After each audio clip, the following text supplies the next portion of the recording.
नमस्कार। हाँ जी, नमस्कार जी। सभी को आवाज़ आ रही है? नमस्कार। हाँ जी। हाँ, अच्छा, 2 दिनों से कई लोगों की ये समस्या थी कि आवाज़ सही नहीं आ पा रही है, तो अभी ठीक है?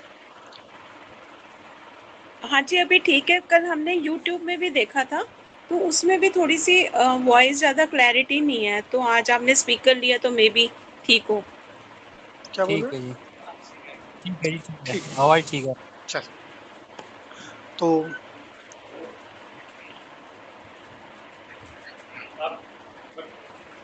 हाँ, अच्छा,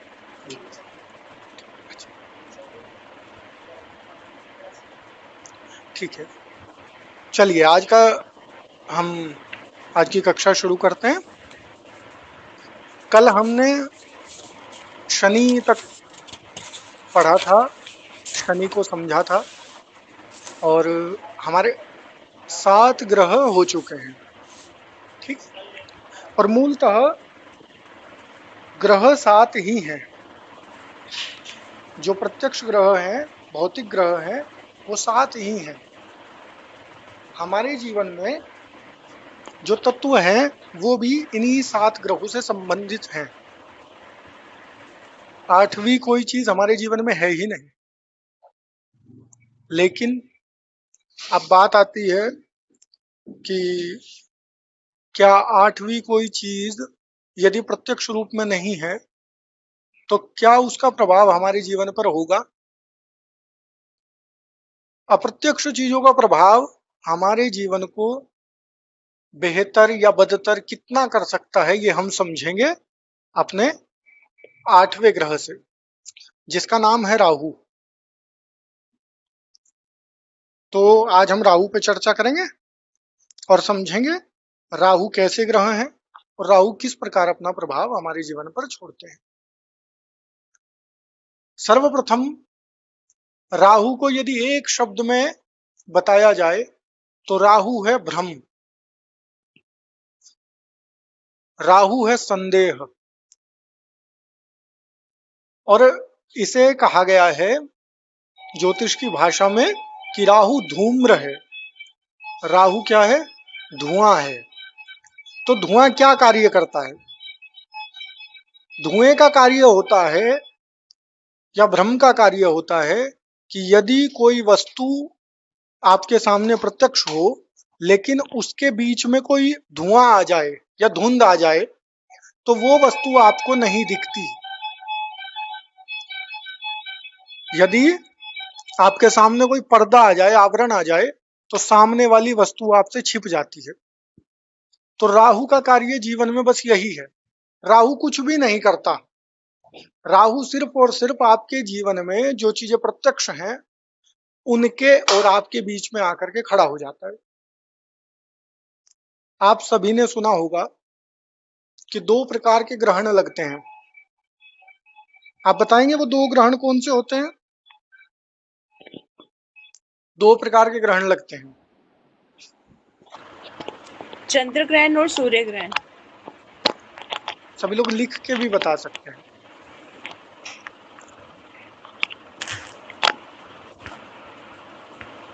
अभी भी आपको आवाज सही आ रही है? हाँ जी, साफ है, आवाज़ तो बढ़िया है। आवाज सही है या कम हुई है पहले से? एक बार बताएं, कंफर्म करें। आ रही आवाज़ है, बहुत ठीक बढ़िया। है। पंडित जी, आवाज़ ठीक है, पर पीछे से कुछ ना, जैसे कोई दूसरी बर्फ नहीं। आवाज़ें आ रही हैं। क्या एक बार सुनो, क्या कह रहे हैं, एक बार जैसे दोबारा पीछे बताएं। जैसे पीछे से ना कोई दूसरी आवाज़ें आ रही हैं, जैसे आप बाहर कोई वेंडर जा रहा है, कोई ऐसे ना आइसक्रीम वगैरह वाला, उसकी आवाज़ें अभी पी भी पी आ की रही आ है? रही है। हाँ जी, क्योंकि ये अभी हमारे अच्छा, लिए ठीक है, जब आप वीडियो अच्छा, में वो बाहर डालेंगे की ना। तरफ हमारी जो रोड है वो चलती है, तो बीच में थोड़ा सा व्यवधान ये बीच बीच में होगा, लेकिन लगातार नहीं होगा। तो हम लोग विषय पे ही आते हैं वापस से। तो 2 प्रकार के ग्रहण होते हैं। वो 2 ग्रहण कौन से हैं? एक है सूर्य ग्रहण, एक है चंद्र ग्रहण। तो सूर्य का जो ग्रहण होता है, वो सूर्य का ग्रहण होता है राहु के कारण। एक संस्कृत की उक्ति है, जब हम लोग गुरुकुल में थे तो उस समय पढ़ते थे कि सही गगन विहारी कलमश ध्वंसकारी दश शत करधारी ज्योतिषाम मध्यचारी विधुरपि विधियोगात ग्रस्यते राहुणा असौ। सबसे पहले उसने सूर्य की महिमा बताई, इतना बड़ा है, इतना विशाल है, इतना तेज युक्त है, इतना गर्म है, पूरे संसार को ऊर्जा देता है, सोलर सिस्टम का वो प्राण है। लेकिन क्या कहा, ग्रस्यते राहुणा असौ, वो इतना महान प्रतापशाली राजा कहो, ग्रह कहो, पिंड कहो, नक्षत्र कहो, सिर्फ राहु के कारण ग्रसा जाता है। अच्छा, राहु भी आप समझेंगे क्या है, सिर्फ छाया। सूर्य ग्रहण किसकी वजह से होता है, छाया की वजह से होता है, कि दो ग्रहों की छाया जब क्रॉस करके पड़ती है तो सूर्य ग्रहण हो जाता है।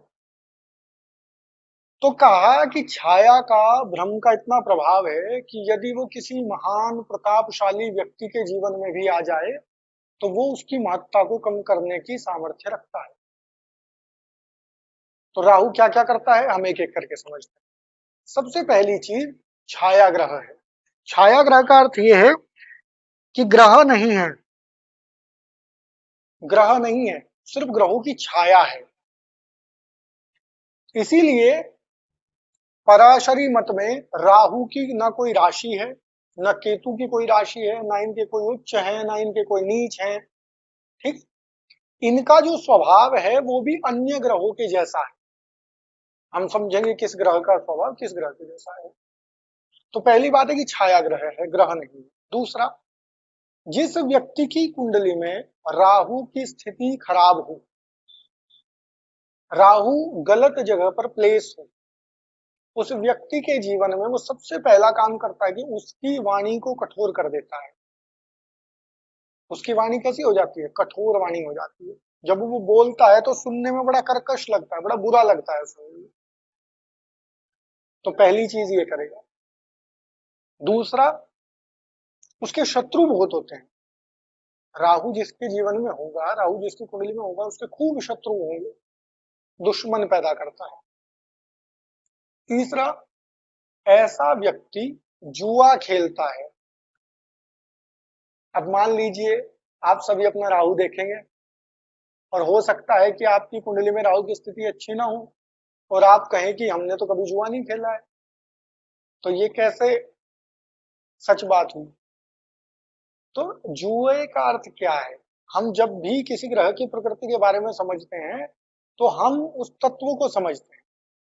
तत्व क्या है, जुए का अर्थ है कि आप अपने जीवन में ऐसे निर्णय लें जिसकी आपको फंडामेंटल जानकारी न हो।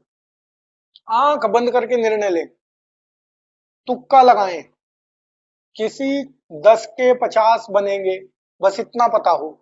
ये ना पता हो कैसे बनेंगे, कौन बनाएगा, कैसे होगा, ये सब ना पता हो, लेकिन बस आपको इतना पता हो कि ये करने से ये हो जाएगा। इसे कहते हैं जुआ। तो आंख मूंद करके काम करता है ऐसा आदमी। फिर उसके बाद क्या है, यात्राएं करेगा। कैसी यात्राएं करेगा, दो प्रकार की यात्राएं करता है। यदि राहु किसी अच्छे ग्रह से युत हो जाए, दृष्ट हो जाए, तो धार्मिक यात्राएं कराएगा। और यदि राहु अकेला हो या फिर शनि या मंगल से किसी तरह से संबंधित हो तो बेवजह बेफिजूल घूमता है। चंद्रमा साथ में हो तो बिल्कुल ही एकदम, कुछ बच्चे आपने देखे होंगे कि वो आज यहाँ कल वहां। और अगर चंद्रमा राहु साथ में हो तो ऐसा व्यक्ति उस घूमने में भी अपना नुकसान करता है, उसमें कोई ग्रोथ नहीं लाता, उससे कुछ सीखता नहीं है जी। रिस्क लेने की कोशिश करता है। देखिए, रिस्क भी दो प्रकार का है। मान लीजिए, एक रिस्क है जिसकी आपको बुनियादी जानकारी हो और उसके बाद आप रिस्क लें। ऐसा रिस्क कौन लेने के लिए आपको प्रेरित करेगा, बुध और राहु। बुध और राहु, क्योंकि बुध क्या है, आपकी बुद्धि है। अब मुझे लगता है कि आप 8 ग्रहों को, 7 ग्रहों को समझने के बाद आप अपने दिमाग से कैलकुलेट करना भी शुरू करेंगे। बुध बुद्धि है, और राहु है तेजी, राहु है बाहुबल, राहु है लिमिटलेस एनर्जी। मतलब राहु आपको वो काम करने की सामर्थ्य देता है जो आप सोच करके नहीं कर सकते, लेकिन यदि उसके साथ बुद्धि जुड़ जाए तो फिर वो कार्य तर्क संगत हो जाता है, और बुद्धि न जुड़े तो फिर वो कार्य असंगत होता है। उसमें व्यक्ति, आप देखते होंगे आजकल की कोई नेटवर्क मार्केटिंग में या फिर शेयर मार्केट में कितने ऐसे लोग हैं जो उसकी फंडामेंटल जानकारी लेने के बाद उसमें प्रवेश करते हैं। बहुत कम परसेंटेज के लोग हैं। अधिकतम लोग क्या करते हैं कि ये भी कमा रहा है, वो भी कमा रहा है, मैं भी लगा देता हूं। तो इसका मतलब ये समझिए कि राहु से प्रेरित है। फिर उसके बाद क्या, चोरी करेगा। चोरी भी कैसी करेगा? तो चोरी ऐसा नहीं है कि दूसरे से ही चुराएगा। चोरी का अर्थ ये भी है कि आप अपने ऐसे धन में से, जिस धन का उपयोग आपको अपने परिवार के लिए, अपने बच्चे के लिए, अपने किसी जरूरी काम के लिए करना था, उस धन को आपने उठाया और उसका आप फोन खरीद के ले आए, उसकी आप मोटरसाइकिल खरीद के ले आए।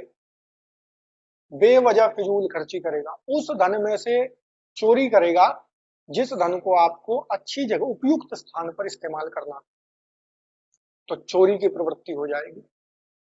और दूसरे प्रकार की चोरी भी करता है, ऐसा नहीं है कि सिर्फ यही चोरी करेगा। क्योंकि इसलिए ये चीज ज्यादा इस पे जोर दे रहे हैं, क्योंकि आपके पास 100% कुंडली आएंगी, उसमें से चोर जितने होंगे उनका मार्जिन बहुत कम होगा। कितने चोर आएंगे आपकी दिखाने के लिए, तो अधिकतम जो संभावनाएं बनेगी उसके लिए आप तैयार रहें। यद्यपि राहु होगा, शनि होगा, और दोनों बिल्कुल एकदम डाउन हो, तो व्यक्ति चोरी भी कर सकता है, चोरी की प्रवृत्ति भी होगी, और दुष्टता होगी जीवन में। दुष्टता किस प्रकार की? कि मान लीजिए गलती भी अपनी है, लेकिन उसके बाद रोब भी वही व्यक्ति जमाएगा, हर आदमी से लड़ेगा, हर आदमी को दबाएगा, हर आदमी से मतलब सीधे मुंह बात नहीं करेगा, उस तरह की प्रवृत्ति होगी, झगड़ालू प्रवृत्ति होगी। ठीक है, इस तरह का आदमी होगा जिससे लोग कहेंगे कि इसके साथ मत आप मतलब इसके साथ मत करो, बहस मत करो, इसकी तो प्रवृत्ति ऐसी है, ये हर आदमी से लड़ता है। ठीक है, तो इस तरह के नेचर होगा। और क्या होगा? जैसा बताया कि धार्मिक यात्राएं करेगा अगर अच्छे ग्रह साथ में हो। त्वचा का रोग होगा। त्वचा का रोग क्यों होगा? क्योंकि आपकी त्वचा का कारक सूर्य है, और सूर्य को जो ग्रह सबसे ज्यादा प्रभावित करता है वो राहु। ठीक, तो त्वचा का रोग देगा। और क्या करेगा? मानसिक कष्ट देगा। एक हमारे मित्र हैं, बड़े हैं, आचार्य हैं ज्योतिष के, तो वो एक कथन कहा करते हैं कि कलयुग में सबका राहु खराब है। कलयुग में लगभग सभी का राहु खराब है। राहु तो आप आंख बंद करके भी कह देंगे किसी का, तो खराब ही निकलेगा। क्यों? क्योंकि आज के समय में ऐसा कोई व्यक्ति नहीं है जिसे मानसिक कष्ट ना हो, जो टेंशन में ना हो, जिसको डिप्रेशन ना हो, जो तनाव में ना हो। और तनाव देता है राहु। अच्छा, तनाव कैसे देता है, इसका आप प्रोसेस समझिए। तनाव व्यक्ति को कब होगा? तनाव व्यक्ति को तब होगा जब व्यक्ति के जीवन में क्लैरिटी नहीं होगी। यदि क्लैरिटी हो तो फिर तनाव कैसा है? और क्लैरिटी कौन देगा? सूर्य। क्लैरिटी एक ही ग्रह देता है, सूर्य। क्योंकि किसका कारक? आत्मा का कारक है। और सारे उपनिषद, सारे वेद, श्रीमद् भगवत गीता, हर जगह भगवान क्या कह रहे हैं कि आत्म तत्व को अनुभव कर, अपनी आत्मा के समीप जा, तेरी आत्मा शुद्ध है, बुद्ध है, मुक्त है। जैसे ही तू अपनी आत्मा के समीप जाएगा, तेरे दिमाग में से सारी समस्याएं सब समाप्त हो जाएंगी, सारे भ्रम समाप्त हो जाएंगे। अर्जुन को भी तो भ्रम है। कह सकते हैं कि अर्जुन का राहु खराब है उस समय, हो सकता है राहु की महादशा हो, तो अर्जुन बहुत भ्रमित है, समझ नहीं पा रहा है किससे लड़े, किसे छोड़े, किसे माफ करे, किसको दंड दे। भगवान सूर्य है, भगवान उसे समझा रहे हैं कुछ नहीं करना है, धर्मयुक्त आचरण करना है, बस उतना ही करना है, क्षत्रिय युक्त आचरण करना है। तो सूर्य जिसका प्रबल होगा सूर्य जिसका अच्छा होगा वो उसे सही रास्ता दिखाएगा, लेकिन यदि सूर्य कमजोर होगा तो व्यक्ति भ्रम में पड़ता चला जाएगा, डिप्रेशन में पड़ता चला जाएगा। धीरे धीरे धीरे धीरे उसके जो मस्तिष्क का जो कांच है वो उतना धूमिल हो जाएगा कि बाद में चेहरा चेहरा तो दिखेगा कांच में, कांच की प्रवृत्ति है कि चेहरा दिखाएगा, लेकिन चेहरे के ऊपर जमी हुई जो धूल की परत है वो जैसे जैसे बढ़ेगी वैसे वैसे आपका चेहरा दिखना अस्पष्ट होना शुरू हो जाएगा। और यही कारण है कि जब व्यक्ति नशे में प्रवेश करता है या व्यक्ति किसी गलत कार्य में प्रवेश करता है तो पहले वो उतना स्थिर नहीं होता। पहले ऐसा नहीं है कि उसे पीना ही पड़ेगा या वो चीज खानी पड़ेगी, लेकिन समय के साथ साथ उस पर परत राहु की चढ़ती चली जाती है और फिर इतना स्पष्ट हो जाता है कि वो बहुत कोशिश करने पर भी नहीं दिखता चेहरा। तो इसी तरह जीवन में राहु जितने दिन आपकी कुंडली में रहेगा उतना आपको कमजोर करता चला जाएगा। और एक और चीज, बहुत सारे लोग ये कहते हैं कि हमें तो अपने ऊपर पूरा कंट्रोल है, हम ऐसा कैसे कर देंगे। तो आपने आमतौर पे सुना होगा गांव में या शहर में कि वो अमुक व्यक्ति थे और बहुत होनहार थे, बहुत पढ़ाकू थे और 20 साल तक तो बिल्कुल एकदम सज्जन थे और 20 साल के बाद उन्होंने पता नहीं कैसे शराब की लत लगी और बाद में बिल्कुल एकदम डाउन चल गए, है ना, बिल्कुल बेकार हो गए। तो ऐसी स्थिति लाने वाला जीवन में या तो राहु है या केतु है। केतु को समझेंगे वो कैसे लाता है, राहु को समझ रहे हैं। इसके बाद क्या है, डिप्रेशन, नशा है, नशे की ओर लेकर के जाएगा। उसके बाद आलस, आलस पैदा करता है। शनि, राहु, केतु तीनों आलस पैदा करते हैं। क्यों? अगर आप मैसेज में लिखें कि ग्रहों के 3 गुण हैं, सत्व गुण है, रजोगुण है, तमोगुण है, तो कौन सा गुण आलस पैदा करेगा?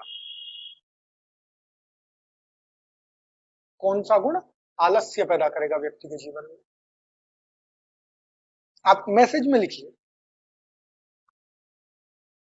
कौन सा था, तमोगुण पैदा करेगा। तो इसका मतलब क्या है कि ये तीनों ग्रह तमोगुणी हैं। अगर ये आलस्य देते हैं, दुख देते हैं, कष्ट देते हैं, परेशानी देते हैं, तो इनका गुण कैसा है? तमोगुणी। आपकी लाइफ को मेंटेन करेगा रजोगुण, आपकी लाइफ को मतलब ग्रो करेगा सत्व गुण और आपकी लाइफ को बीटर करेगा तमोगुण। तो तमोगुणी ग्रह है आलस्य देंगे। एक सबसे बड़ा गुण होता है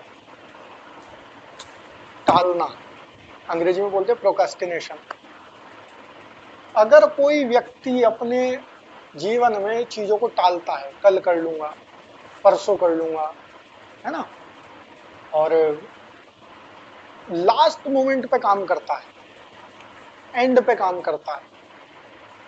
अगर 10 दिन का कोई काम मिला है, किसी कार्य के लिए 10 दिन का समय मिला है, तो 9वें दिन रात में बैठ करके उस काम को करेगा, तो समझिए राहु का टालने की प्रवृत्ति राहु होता है। ठीक है। इसके बाद है अनमनस्क होना।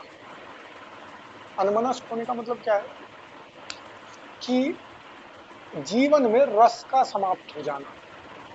आप उससे कभी भी मिलेंगे, आपको ऐसा लगेगा कि पता नहीं कहाँ खोया हुआ है, रुचि नहीं है किसी चीज में। तो इस तरह की प्रवृत्ति हो, नीरस व्यक्ति हो जाता है। तो ये क्या है, राहु का लक्षण। और लालची, लालच में वृद्धि करता है, लोभी हो जाता है। ठीक है। इसके बाद दादा और दादी का कारक राहु है। जैसे हमने शायद बताया हो, एक बार आप नोट कर लीजिए, बता देते हैं कि सूर्य पिता का कारक है, चंद्रमा माता का कारक है, और मंगल आपके भाई का कारक है, बुध आपके मित्र का कारक है, गुरु आपके जो गुरुजन होते हैं उनका कारक है, शनि आपके सेवक का कारक है, सर्वेंट का कारक है, राहु आपके दादा दादी का कारक है। दादा दादी का भी कारक और शत्रुओं का भी कारक है। ये आगे पढ़ेंगे ससुराल पक्ष को ना, उसके आगे बढ़े। वैसे ससुराल पक्ष को 10वां भाव बताता है, 10म भाव से हम लोग देखते हैं ससुराल पक्ष को। तो दादा दादी का कारक है। यदि किसी व्यक्ति की आपको दादा दादी की स्थिति देखनी है, तो आप उसके राहु को रीड करेंगे कि उसकी राहु की स्थिति कैसी है। ठीक है। इसके बाद धोखे का कारक राहु है। आपके जीवन में आपको धोखा कब मिलेगा, ये कौन बताएगा? राहु बताएगा। खूब धोखे मिलेंगे जब राहु की महादशा होगी, राहु की अंतरदशा होगी, या राहु से संबंधित ग्रह की महादशा अंतरदशा होगी। और दुर्घटना का कारक राहु है। दुर्घटना आपको जीवन में राहु देगा। जी। ननिहाल का कारक है, ननिहाल का भी यद्यपि मंगल से देखते हैं लेकिन छठे भाव से देखते हैं। जो छठा भाव है वो मामा मामी नाना नानी छठे भाव से देखते हैं। ठीक। तो आपके जीवन में दुर्घटनाएं ज्यादातर होंगी जब राहु की महादशा होगी। अच्छा, उस दुर्घटना में भी आपको इंजरी होगी, ब्लड इंजरी होगी, बोन इंजरी होगी, सर पे चोट लगेगी, या जातक को कमर में चोट लगेगी, पैर पे चोट लगेगी, कौन बताएगा? राशि बताएगी। और वो ग्रह जो उसके साथ जुड़ा हो, जैसे कि राहु और सूर्य की युति हो और दशा में ये पता चले कि सूर्य राहु से पीड़ित है और वैसी स्थिति में कोई दुर्घटना होगी तो सर पर चोट लगेगी। सर पर चोट क्यों लगेगी? आप सभी लोगों ने पीडीएफ पढ़ा है। जो पहला पीडीएफ हमने भेजा था ग्रहों का, उसके पहले पृष्ठ पे ग्रहों के अंग बताए गए हैं, किस ग्रह का कौन सा। तो सूर्य का कौन सा अंग है? सिर। सूर्य सिर का कारक है। तो सूर्य जब भी प्रभावित होगा तो आपका सिर प्रभावित होगा। ठीक है। तो दुर्घटना का कारक है। और विदेश यात्रा का कारक है। ये बड़ा सवाल आता है ज्योतिषियों के पास, क्या मैं विदेश यात्रा कर पाऊंगा? तो यदि कोई पूछे तो आप बताइए। जी बिल्कुल। आपको आज तो भाव का भी बताया था कि किस भाव से क्या देखते हैं, उसका पीडीएफ भी यदि आपने देखो, बहुत सारी चीजें है ना, और डिटेलिंग भी देंगे। अभी सामान्य जानकारी की चर्चा करें। तो किसका बताया? विदेश यात्रा। आप फॉरेन यात्रा करेंगे क्या, आप विदेश कभी जाएंगे क्या, कौन बताएगा? राहु बताएगा। ठीक है। कैसे बताएगा? तो प्रश्न कुंडली जब हम पढ़ते हैं, आगे कभी हम प्रश्न कुंडली के लिए अगर आयोजित करेंगे सेमिनार या वेबिनार या कोई कक्षा। अच्छा, आपने अगर बेसिक की कक्षा ली है तो इसके बाद आपको चाहे वो नवमांश की कक्षा हो विशेष, या प्रश्न कुंडली की हो, या गोचर की हो, उसमें आपको बड़ी हेल्प मिलेगी। आपको उसमें कुछ नया नहीं जानना है, बस ये जानना है कि प्रश्न कुंडली में कौन से नियम होते हैं। एलिमेंट यही रहेंगे, नियम बदलेंगे बस। तो प्रश्न कुंडली जब हम देखते हैं तो उसमें समझते हैं कि हमारा घर जो है वो चौथा स्थान है, चतुर्थ स्थान हमारा घर है, और हमारी जो डेस्टिनेशन है वो 10वां स्थान है। ठीक है। और चतुर्थ से लेकर के 5, 6, 7, 8, 9, ये सारा जो स्थानीय मार्ग है। ठीक है। और जो 12वां स्थान है वो विदेश है। ठीक है। इसीलिए राहु आपकी कुंडली में 11वें हो, 12वें हो, तो समझ लीजिए कि आप विदेश यात्रा करेंगे ही। बहुत सारे लोग ऐसे होंगे कि जिनकी कुंडली में 12वें स्थान में राहु होगा, है ना, और उन्होंने विदेश यात्रा नहीं करी होगी। ठीक है। तो आप ये समझेंगे कि या तो वो भाव किसी तरह से पीड़ित होगा पूरी तरह से, या फिर राहु की दशा में उन्हें उस तरह का अवसर जरूर मिला होगा। राहु की महादशा में उस तरह का अवसर जरूर मिला होगा, और यात्रा होगी या नहीं होगी वो तय करेगा राहु की स्थिति को देखकर। ठीक है। तो राहु विदेश यात्रा कराता है और 12वां भाव विदेश यात्रा का। ठीक। इसके बाद जो अभी तक हमने राहु के बारे में सब बुरी बुरी बातें सुनी, तो क्या राहु कुछ अच्छा भी करता है आपके जीवन में? तो राहु का एक बड़ा प्लस पॉइंट है कि राहु आपको कठिन प्रगति देता है, कठिन प्रगति देता है, मतलब ऐसी सफलता प्रदान करता है जिसमें बड़ा संघर्ष, बहुत संघर्ष किया हो व्यक्ति ने, ऐसी सफलता प्रदान करता है। एक हमने आपको 4 त्रिकोण बताए थे, 4 प्रकार के त्रिकोण बताए, तो पंचम भाव किस त्रिकोण में आता है एक बार बताएं, 5वां भाव किस त्रिकोण में?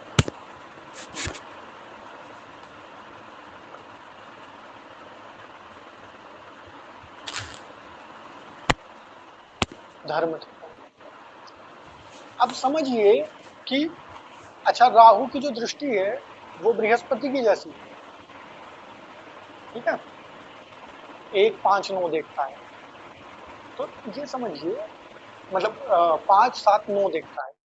राहु यदि पंचम भाव में बैठ जाए तो किसे देखेगा? नवम को और लग्न को। यदि पंचम में बैठ जाए तो किसे देखेगा? नवम को और लग्न को। पंचम में यदि संघर्ष कराएगा, ठीक है, पंचम भाव किस चीज का है? बुद्धि, ज्ञान, ज्ञान के क्षेत्र में यदि संघर्ष कराएगा तो किसे मजबूत करेगा? नौवे को, नौवा मतलब भाग्य, ठीक है, धर्म, और प्रथम को, प्रथम मतलब सेल्फ, अपने आप को, पर्सनैलिटी बनाएगा व्यक्ति की। आप नरेंद्र मोदी की कुंडली सर्च करिएगा गूगल पर, उनके 5वें स्थान में राहु, ठीक है, तो आप रिलेट करेंगे उस व्यक्ति ने जो सीखा वो कैसे सीखा?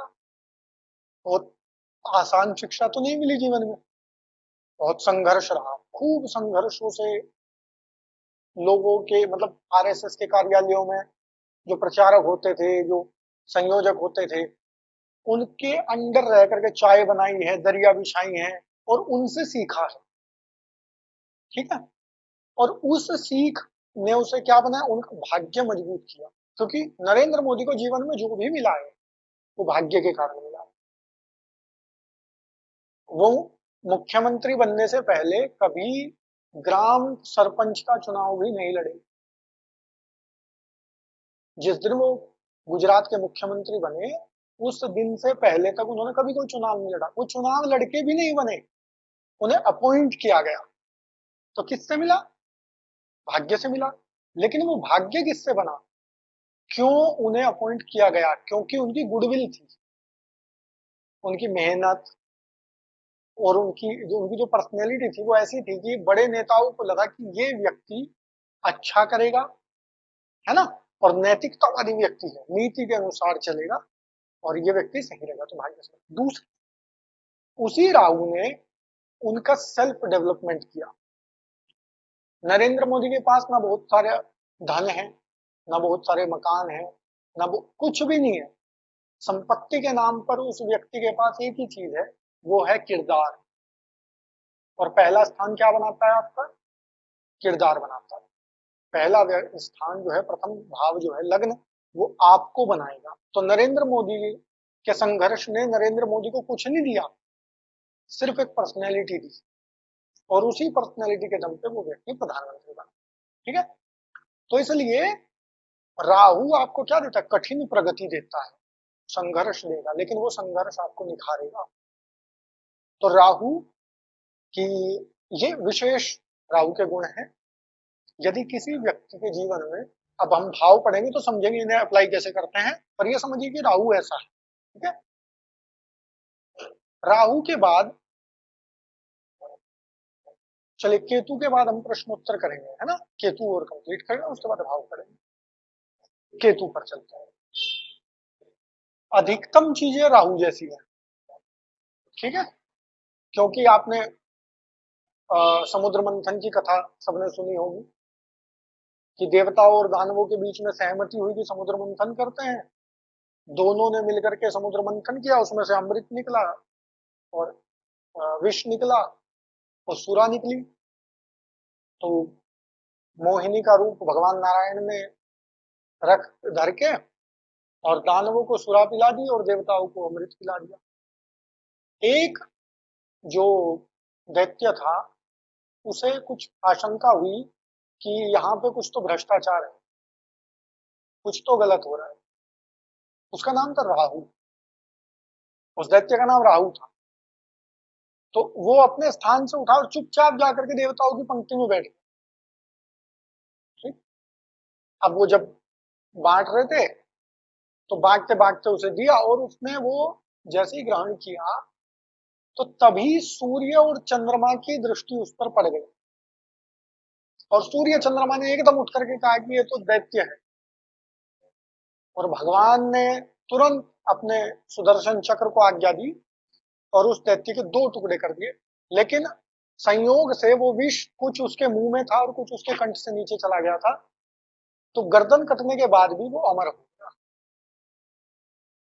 ठीक है, तो इसलिए वही दैत्य 2 रूप में प्रतिष्ठित हुआ। एक राहु, वो क्या करता है, आपका दिमाग खराब करता है क्योंकि वो सर है, और दूसरा है केतु, वो आपका शरीर खराब करता है क्योंकि वो धड़ है। और सबसे ज्यादा किन पर अटैक करेगा, सूर्य और चंद्रमा, क्योंकि सूर्य चंद्रमा ने उस समय क्या किया था, सूर्य चंद्रमा के कारण उसका सर कटा। तो इसलिए जब चंद्र ग्रहण लगेगा तो केतु लगाएगा, जब सूर्य ग्रहण लगेगा तो राहु लगाएगा। और यही कारण है कि आपके मस्तिष्क में जो ज्ञान है उसे प्रभावित करेगा भ्रम, और आपके चंद्रमा क्या है, मन है। ठीक है, और मन को प्रभावित करेगा क्या, आलस्य। मन को प्रभावित कौन करता है, आलस्य। आलस्य कौन है, केतु है। ठीक है, तो सबसे पहली बात की छाया ग्रह है, राहु के समान छाया ग्रह है। दूसरा, तंत्र और मंत्र का कारक है। क्यों, क्योंकि तमोगुणी है, तमोगुणी है तो तंत्र मंत्र का कारक है। तीसरा, मोक्ष का कारक है, मुक्ति का कारक है। अब ऐसा क्यों है, क्योंकि समझिए व्यक्ति विरक्त 2 स्थितियों में होता है। व्यक्ति विरक्त होगा, उसकी 2 सिचुएशन होंगी। एक कि वो आलसी हो, तो वो विरक्त हो जाता है, वो कोई काम नहीं करता है ना, किसी काम में उसकी रुचि नहीं होती। दूसरा विरक्त वो होता है जिसे लालच नहीं, जो संतुष्ट। ठीक है, तो यदि केतु के साथ अच्छे ग्रह हो तो उसे अच्छे वाला विरक्त बना देते हैं। अच्छे वाला विरक्त क्या होगा, साधु सन्यासी, है ना, सन्यास की प्रवृत्ति हो जाएगी, त्याग की प्रवृत्ति हो जाएगी, उसे कुछ नहीं चाहिए अपने लिए। और यदि बुरे वाला विरक्त हो जाएगा तो क्या कर देगा, आप देखते होंगे कि कुछ लोग, एक चीज हमेशा ध्यान रखिएगा, आपने शायद कभी आप रजनीश ओशो को पढ़ने का मौका मिले तो उनका एक स्टेटमेंट है जो काफी कंट्रोवर्शियल है, विवादास्पद। वो कहते थे गरीबी एक अभिशाप, मतलब गरीबी एक क्राइम है, जो गरीब आदमी है वो क्रिमिनल है। क्यों, क्योंकि वो कहते थे कि गरीबी आपको मिलती नहीं है, गरीबी आप बनाते हैं। ठीक है, अमीर आदमी अमीर आदमी की प्रशंसा की जानी चाहिए क्योंकि वो मेहनती है, और गरीब आदमी के प्रति सांत्वना नहीं रखनी चाहिए क्योंकि उसे, वो कोई आपकी सराहना का पात्र नहीं है, दया का पात्र नहीं है, वो क्रिमिनल है। ठीक है, वो अपराधी है क्योंकि वो गरीब बने रहना चाहता है। और यही चीज ग्रह कहते हैं थोड़े अलग वे में, कि यदि कोई व्यक्ति निर्धन है उसके प्रति आपकी सिंपैथी होगी, लेकिन वो निर्धन इसलिए है क्योंकि उसके ग्रह कमजोर है। ठीक है, और वो अपने ग्रहों के कारण वो आगे बढ़ता भी नहीं है क्योंकि उसके ग्रह उसे आगे बढ़ने भी नहीं देते हैं। ठीक है, तो गरीब होना कोइंसिडेंस नहीं है, अमीर होना कोइंसिडेंस नहीं है। यदि ग्रह आपके अनुकूल हो तो आप अमीर हो जाएंगे। एक अच्छा विचार एक अच्छे व्यापार को जन्म देता है। ठीक है, एक बुरा विचार एक अच्छे व्यापार को समाप्त कर देता है। तो इसलिए केतु क्या है? केतु वो विरक्त है, यदि किसी अच्छे व्यक्ति के मन में चला जाए वैराग्य का भाव, तो वो संतुष्ट हो जाता है, विरक्त हो जाता है।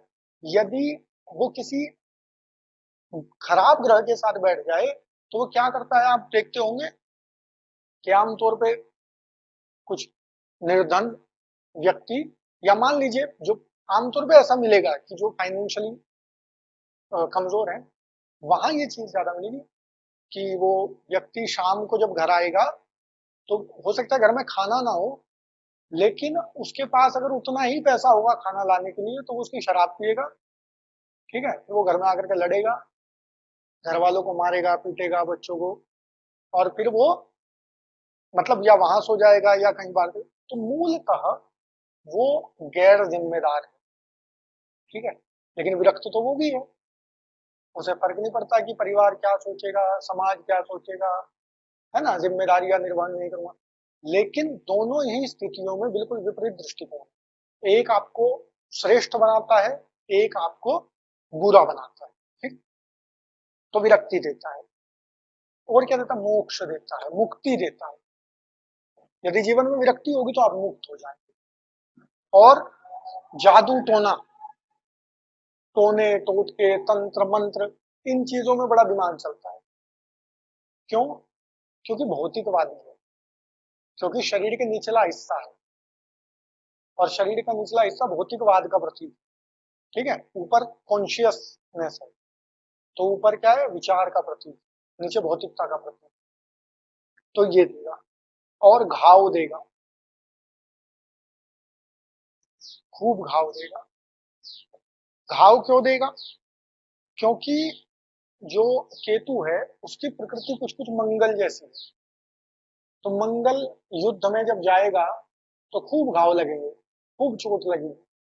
ठीक है, इसी प्रकार केतु भी उसी प्रकृति के कारण क्या होता है, चोट लगती है ऐसे व्यक्ति को। जब केतु की दशा होगी तो चोट से बचती है, पीड़ा देगा, ज्वर देगा,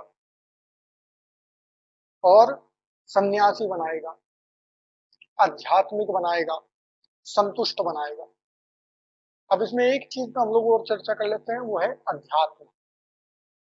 जब केतु इतना बुरा है तो केतु आध्यात्मिक कैसे बना सकता है, स्पिरिचुअल कैसे बना सकता है? तो समझिए कि केतु क्योंकि विरक्त है, संतोषी है।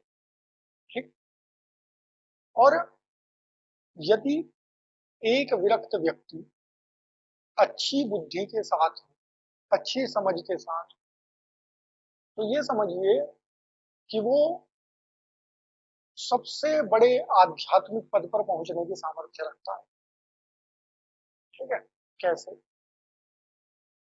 यदि विवेकानंद को, स्वामी विवेकानंद को सूर्य के कारण यह अभिलाषा होती कि मेरा तो नाम होगा, यदि चंद्रमा के कारण यह अभिलाषा होती कि मुझे तो अच्छी नौकरी भी मिल सकती है, मंगल के कारण यह अभिलाषा होती कि मैं तो बहुत परिश्रमी हूं, मैं तो खूब बड़ा व्यापार बना सकता हूँ, बुध के कारण यह अभिलाषा होती कि मेरी तो वाणी बहुत अच्छी है, मैं बहुत अच्छा मोटिवेशनल स्पीकर बन सकता हूँ, तो कभी भी वो स्वामी विवेकानंद नहीं बन पाते। स्वामी विवेकानंद बनने के लिए पहला गुण क्या चाहिए था? संतोष और विरक्ति, विरक्त होना, इन सभी इच्छाओं से विरक्त होना। ठीक है, तो इसलिए केतु आपके जीवन में यदि अच्छी जगह प्लेस्ड, इस पे चर्चा करेंगे अच्छी जगह कौन सी होती है, अच्छे ग्रह कौन से होते हैं, कहाँ बैठ करके ऐसा करेगा, कहाँ बैठ करके खराब करेगा, ये सब चीजें समझेंगे। लेकिन और एक और चीज है कि आप, एक बार हमने एक सोशल मीडिया की एक उसमें लेख में लिख दिया कि शनि पापी है, तो कोई शनि के भक्त रहे होंगे, वो शनि मंदिर जाते होंगे, शनि शिंगणापुर जाते होंगे, तो उन्हें उन्हें थोड़ा बुरा लगा कि आप शनि देव को, भगवान शनि देव को आप पापी कह रहे हैं। तो ज्योतिष की अपनी एक तकनीकी भाषा होती है, कोई ग्रह पापी नहीं होता, कोई ग्रह शुभ नहीं होता, सबके अपने दायित्व हैं। जिसको जज मृत्युदंड दे देता है, उसके परिवार के लिए वो जज कातिल है, हत्यारा है ना। जिसको न्याय मिला होगा उसके लिए देवता है, लेकिन जज ना देवता है ना हत्यारा है, जज अपना काम कर रहा है बस, जो उसे दायित्व मिला है। ठीक है, तो ग्रहों का अपना काम है, ग्रहों की अपनी एक प्रकृति है जो उन्हें ऊपर से मिली है। ठीक है, और वो, लेकिन ज्योतिष की भाषा में हम कहते हैं ये पापी है, ये क्रूर है, ये शुभ है, ये स्त्री है, ये पुरुष है, नपुंसक है, जबकि देवताओं की श्रेणी में जाकर के लिंग भेद नहीं होता। ठीक है, वहां लिंग भेद नहीं होता है, ना कोई स्त्री है ना कोई पुरुष है। ठीक है, तो इसलिए केतु जो है वो स्पिरिचुअलिटी देता है व्यक्ति को। यदि आपके जीवन में अच्छा केतु है तो आपका जीवन स्वर्ग हो जाएगा, क्योंकि वो आपको मानसिक रूप से बिल्कुल मुक्त कर देगा। ठीक है, तो ये 2 ग्रह हमारे बचे हुए थे। आज हमारे 9 के 9 ग्रह कंप्लीट हुए, और हम जब आगे पढ़ेंगे, राशि भाव पढ़ेंगे, तो इन ग्रहों के बारे में और जानेंगे। लेकिन अभी ज्यादा डिटेल में इसलिए नहीं जाएंगे क्योंकि तब आप उलझ जाएंगे। आप एक ही ग्रह से 10 चीजें देखने लगेंगे तो आपको समझ में नहीं आएगा कि क्या देखें, है ना। एक ग्रह से एक एक चीजें देखना शुरू करेंगे, फिर धीरे धीरे बढ़ेंगे। तो हम लोग प्रश्नोत्तर ले लेते हैं। ठीक, आप में से कोई भी जो भी प्रश्न पूछना चाहे वो अपना सवाल दे सकते हैं।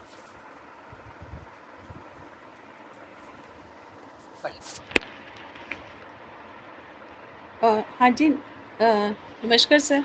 जी नमस्कार। सर पंडित जी ये बताइए कि अगर 12वें घर में केतु होता है, ठीक है, तो वो अपनी दशा अंतर्दशा में विरक्ति दे देगा। हाँ, अपनी दशा में विरक्ति देगा। और किस चीज से विरक्ति देगा? तो हम 12वें घर के जो कारक हैं, 12वें घर के कारक क्या क्या हैं? गुरु। हाँ, आज आपको भावों के बारे में भी भेजा था ना कि किस भाव क्या देखते हैं। तो जिस भाव में जो तत्व होंगे, जैसे 12वें भाव का त्याग हो गया, विदेशी यात्रा हो गई, है ना, दान हो गया, इन्वेस्ट हो गया, तो इन सब चीजों से क्या करेगा? विरक्ति प्रदान करेगा। और एक और चीज, सिर्फ विरक्ति नहीं देगा, है ना। विरक्ति तो वन ऑफ द गुण है, 20 गुण है ना केतु के। हाँ जी, वो डिपेंड करता है कि यदि व्यक्ति विदेश यात्रा करना चाहता है तो वैसी स्थिति में केतु क्या देगा। तो वैसी स्थिति में केतु किस ग्रह के साथ है? जैसे मान लीजिए केतु मंगल के साथ है, ठीक, तो ऐसे में व्यक्ति बहुत हड़बड़ी करेगा। ठीक है, केतु शनि के साथ हो तो ऐसे में व्यक्ति जो है वो पश्चिम देश की यात्रा करेगा, क्योंकि शनि किसका कारक है? पश्चिम का कारक है, वेस्ट का कारक है। इसी तरह यदि केतु द्वादश भाव में बैठा हो और उस पर चंद्र के साथ हो, चंद्रमा के साथ हो, तो चंद्रमा केतु का तो योग अच्छा नहीं माना गया, है ना। तो ऐसे व्यक्ति की जब भी विदेश यात्रा का योग बनेगा तब उसका कुछ ना कुछ कारण ऐसा बनेगा, ठीक है, और वो भी घर के कारण बनेगा, उसके परिवार के कारण, कि उसको वहां पर असफलता मिली। तो अगर वो वहीं पर ही हो, रहता ही विदेश में हो, यदि विदेश में रहता हो तो फिर ये देखना पड़ेगा कि उसकी केतु की स्थिति कैसी है।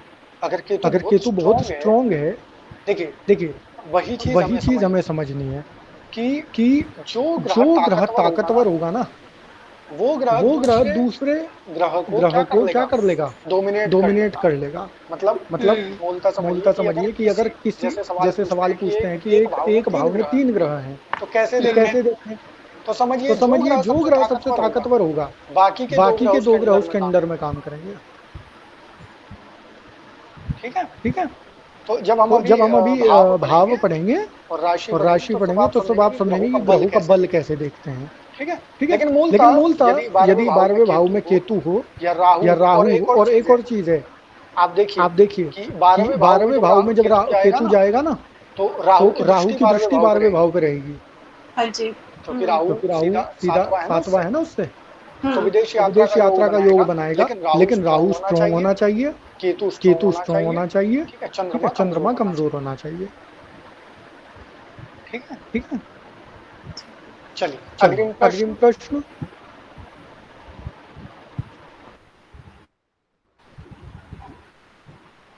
जी बिल्कुल करेगा। चंद्रमा केतु में भी करेगा, और यदि वहां पर केतु न भी होता तो भी करेगा, क्योंकि 12वें भाव में शुभ ग्रह जो है वो कमजोर पड़ जाता है।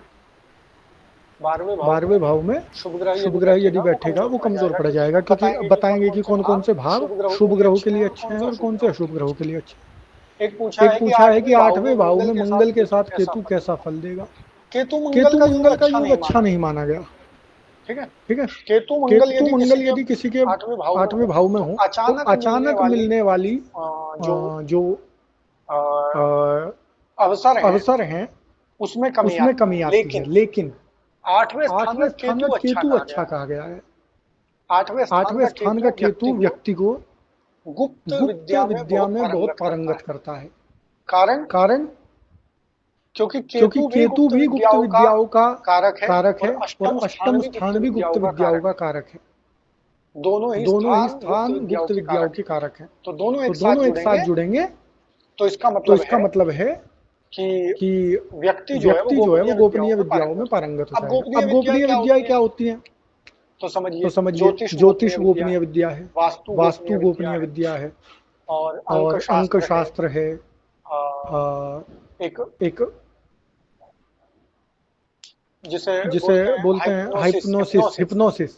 हिप्नोटिज्म गोपनीय विद्या है। तो इस तरह की जो विद्याएं होती हैं उसमें पारंगत, जादू टोने में हो सकता है, रमल विद्या में हो सकता है, टैरो की विद्या में हो सकता है। तो इस प्रकार की विद्याओं में पारंगत होगा। चलिए अग्रिम प्रश्न।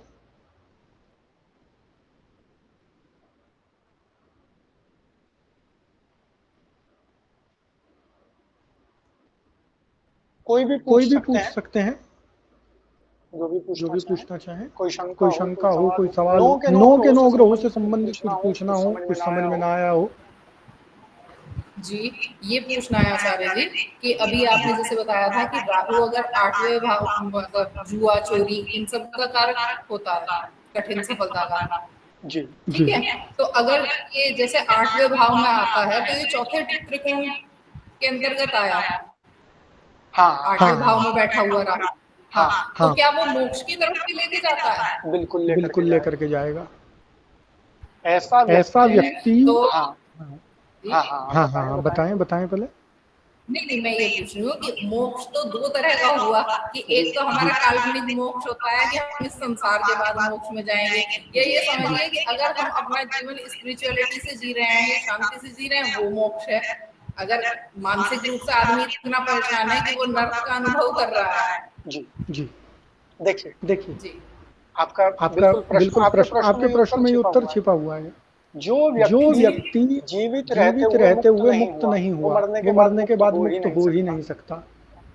जी है ना? जो व्यक्ति जीवन भर उलझा रहा, वो मरने के बाद मुक्त हो ही नहीं सकता है। मुक्त वही होगा जो जीवन मुक्त हो जाए। आपको मोक्ष प्राप्त करने के लिए पहले जीते जी उस अवस्था में पहुंचना पड़ेगा जहाँ मुक्ति की अवस्था में चले जाए। एक बात। दूसरी बात, मोक्ष का सामान्य मतलब होता है मुक्त हो जाना किन से? 8वां भाव मुक्ति भी है, अष्टम भाव भी मुक्ति है, द्वादश भाव भी मुक्ति है, और छठा भाव भी मुक्ति नहीं। 8वां भाव मुक्ति है, 12वां भाव मुक्ति है, और चतुर्थ भाव मुक्ति है ना? 4-8 बार। किससे मुक्त होना है? तो छठा स्थान किसमें आता है? छठा किसमें आएगा? अर्थ में आएगा ना? अर्थ वाले में आएगा। ठीक है। तो किससे मुक्त होना है? सबसे पहला है कि अर्थ से मुक्त होना है, अर्थ युक्त जीवन से मुक्त होना है। छठे भाव के कारक क्या है? षडरिपु, काम, क्रोध, मोह, मद, लोभ, मात्सर्य, इनसे मुक्त होना है, पहली बात। और 7वां भाव किसका है? काम त्रिकोण का है। ठीक, काम से मुक्त होना है। तो इन तो दो इन चीजों दो से जो चीजों से जो मुक्त होगा वो व्यक्ति वो क्या हो व्यक्ति जाएगा? क्या हो मुक्त जाएगा? तो मुक्ति हो मुक्ति जाएगा। तो किससे मुक्ति मिलनी किससे मिलनी चाहिए? एक तो एक तो कामनाओं कामनाओं से मुक्ति मिल जाए व्यक्ति को, व्यक्ति को, एक जी। अर्थ एक से अर्थ मुक्ति से मिल मुक्ति जाए, मिल जाए, व्यापार व्यापार से से मुक्ति मुक्ति मिल जाए, लेन देन से मुक्ति मिल जाए, व्यक्ति व्यक्ति संतुष्ट होकर के जीवन जी। ठीक है। ठीक और है। और एक जो जो हो सकता है कि आपके मन में कंफ्यूजन हो या दिमाग में आ रहा हो कि कि मुक्ति मुक्ति का का तो तो मतलब है कि व्यक्ति सब कुछ सब कुछ छोड़ छाड़ के साधुओं का जीवन जिएगा या या सामान्य सामान्य जीवन नहीं। जिएगा। नहीं, केतु ऐसी मुक्ति नहीं देता। केतु ऐसी भी मुक्ति देता है कि व्यक्ति ने 10,000 करोड़ कमाए और उसके और बाद उसके बाद वो आराम आराम से बैठ करके जीवन जीता है, उसे फर्क नहीं पड़ता। जैसे कि जैसे कि रतन टाटा, है ना। है ना। ऐसा नहीं है कि गरीब रहेगा, निर्धन रहेगा, ऐसे वाली मुक्ति नहीं देगा। संभव है कि यदि कुंडली में शनि, सूर्य, मंगल, चंद्रमा बढ़िया रहे खूब कमाएगा, लेकिन मुक्त रहेगा, फर्क नहीं पड़ता है। हानि लाभ से फर्क नहीं पड़ता है। तो वैसी मुक्ति देगा। अभी हम समझेंगे कि कौन सा भाव किस चीज को रिप्रेजेंट करता है, फिर आप खुद कैलकुलेट करेंगे। ठीक है। तो हम लोग आगे बढ़े। मुझे लगता है यही शंकर जी धन्यवाद।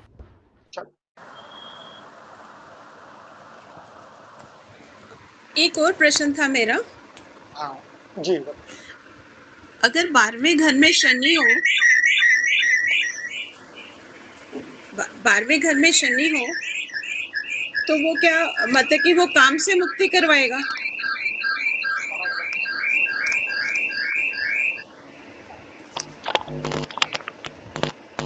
अच्छा, हाँ आपने पूछा 12वें घर में यदि शनि होगा।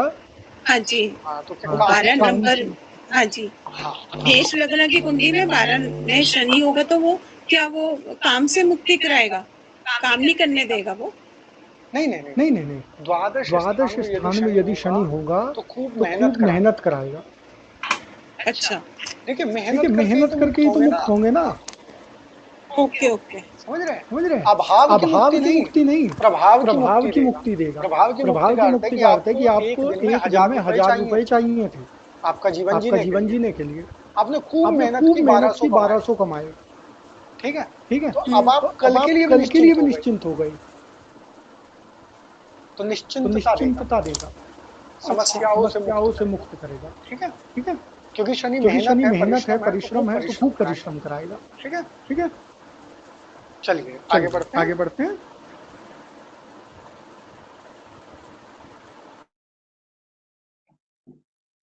तो हमने नवग्रहों के बारे में पढ़ा।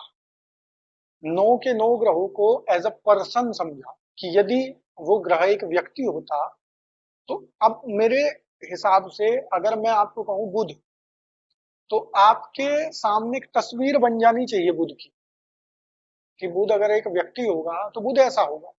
उसकी उम्र 16 से 18 साल की होगी, सुंदर होगा, उद्दंड होगा, हठी होगा, बहुत सुंदर बोलता हुआ बहुत अच्छा लगता होगा, वाक स्पष्ट होगा, एकदम बोलने में माहिर होगा, कंठ बहुत सुंदर होगा, है ना, बुद्धिमान होगा, तर्क एकदम कैलकुलेशन और जीवन का गणित बहुत अच्छे से समझता होगा। ठीक है।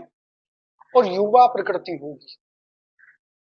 ऐसे ही बृहस्पति को कहें तो आपके दिमाग में एकदम से 50 से 55 से 60 के व्यक्ति की इमेज बन जानी चाहिए। वृद्ध होगा, समझदार होगा, गंभीर होगा।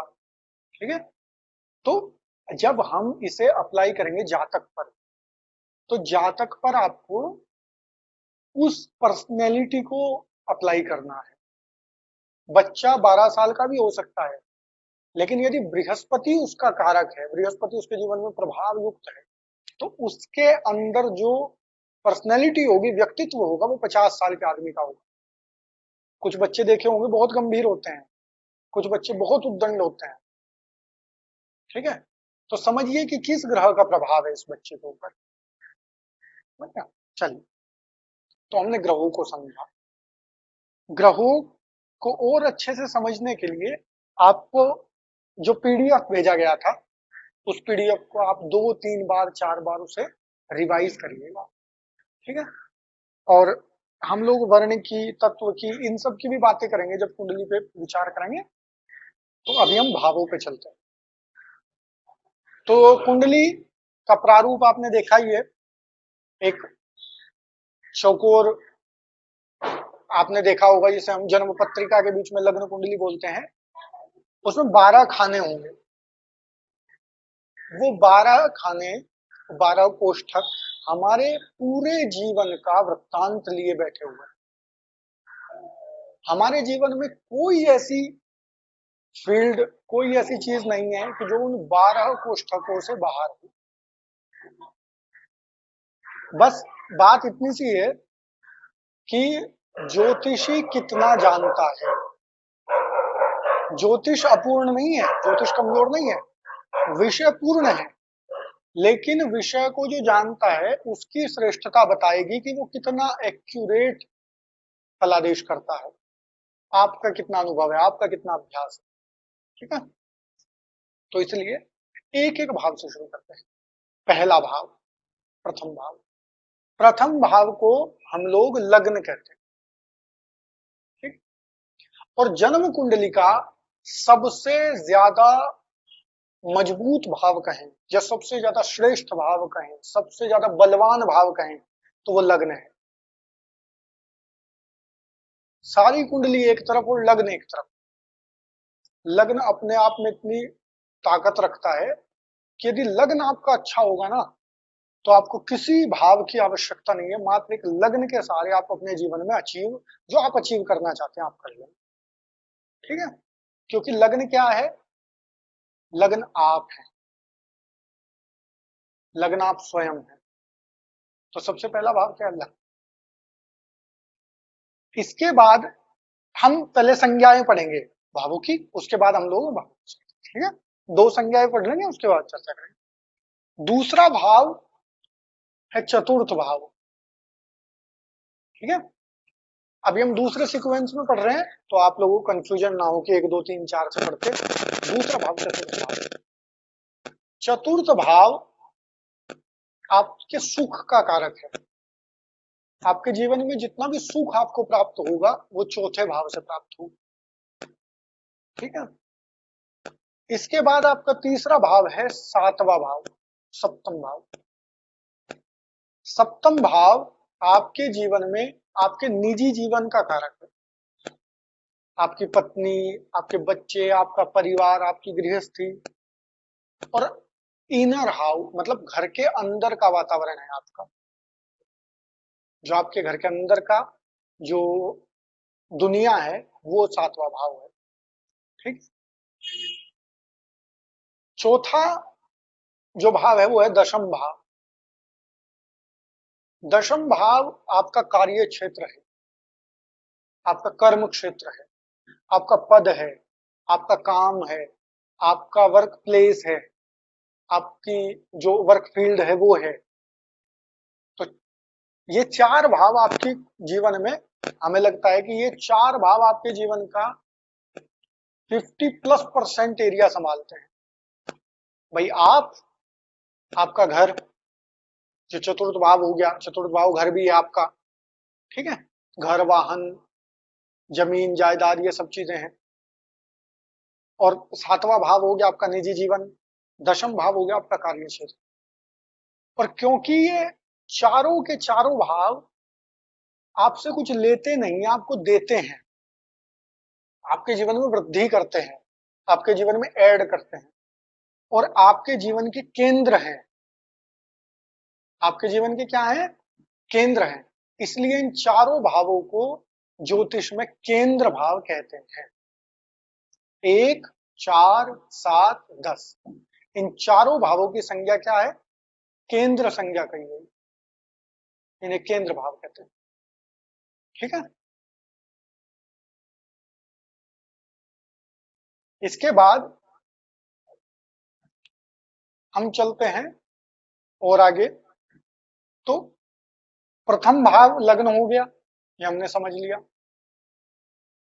फिर लग्न के बाद जो, मतलब केंद्र को एक तरफ रख देते हैं, लग्न के बाद जो और महत्वपूर्ण स्थान है वो है पंचम भाव। पंचम भाव क्या है? पंचम भाव है आपका ज्ञान, आपकी योग्यता, आपकी बुद्धि। पंचम भाव क्या है? आपकी योग्यताएं हैं। और इसके बाद जो महत्वपूर्ण स्थान है वो है नवम भाव। नवम भाव क्या है? आपका भाग्य। ठीक है, नवम भाव है आपका भाग्य। तो ये समझिए कि ये जब आप इसे देखेंगे कि लग्न है, लग्न से पंचम ऐसे जाएंगे, पंचम से नवम ऐसे जाएंगे, और फिर लग्न पे जाएंगे तो एक ट्रायंगल बन जाएगा, ऐसे ट्रायंगल बन जाता है। इसलिए लग्न, पंचम और नवम को कहते हैं हम त्रिकोण। इन भावों की संज्ञा है त्रिकोण संज्ञा। भावों के नाम याद करते के साथ साथ आप उनके पीछे का कारण भी समझेंगे तो ज्यादा अच्छे से याद रहेंगे। तो त्रिकोण संज्ञा है। आमतौर पर त्रिकोण जब बोलेंगे तो हम पंचम और नवम से ही हमारा तात्पर्य होगा ज्योतिष में, क्योंकि लग्न को तो लग्न बोल ही देते हैं।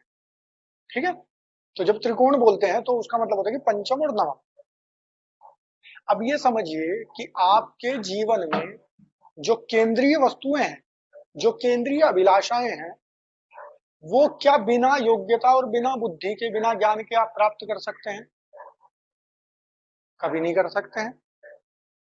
और क्या वे योग्यताएं बिना भाग्य के आपके जीवन में आ सकती हैं? क्योंकि ज्योतिष कहता है कि सब कुछ पहले से तय है ना। तो इसलिए योग्यताएं अर्जित करने के लिए आपको धर्म की और भाग्य की जरूरत है, पुण्यों की जरूरत है, ब्लेसिंग्स की जरूरत है, दुआओं की जरूरत है, जो कौन देगा आपको? नवम भाव। और योग्यताएं अर्जित करेंगे पंचम भाव से, और तब जाकर के आप अपने केंद्र को स्ट्रॉन्ग कर पाएंगे।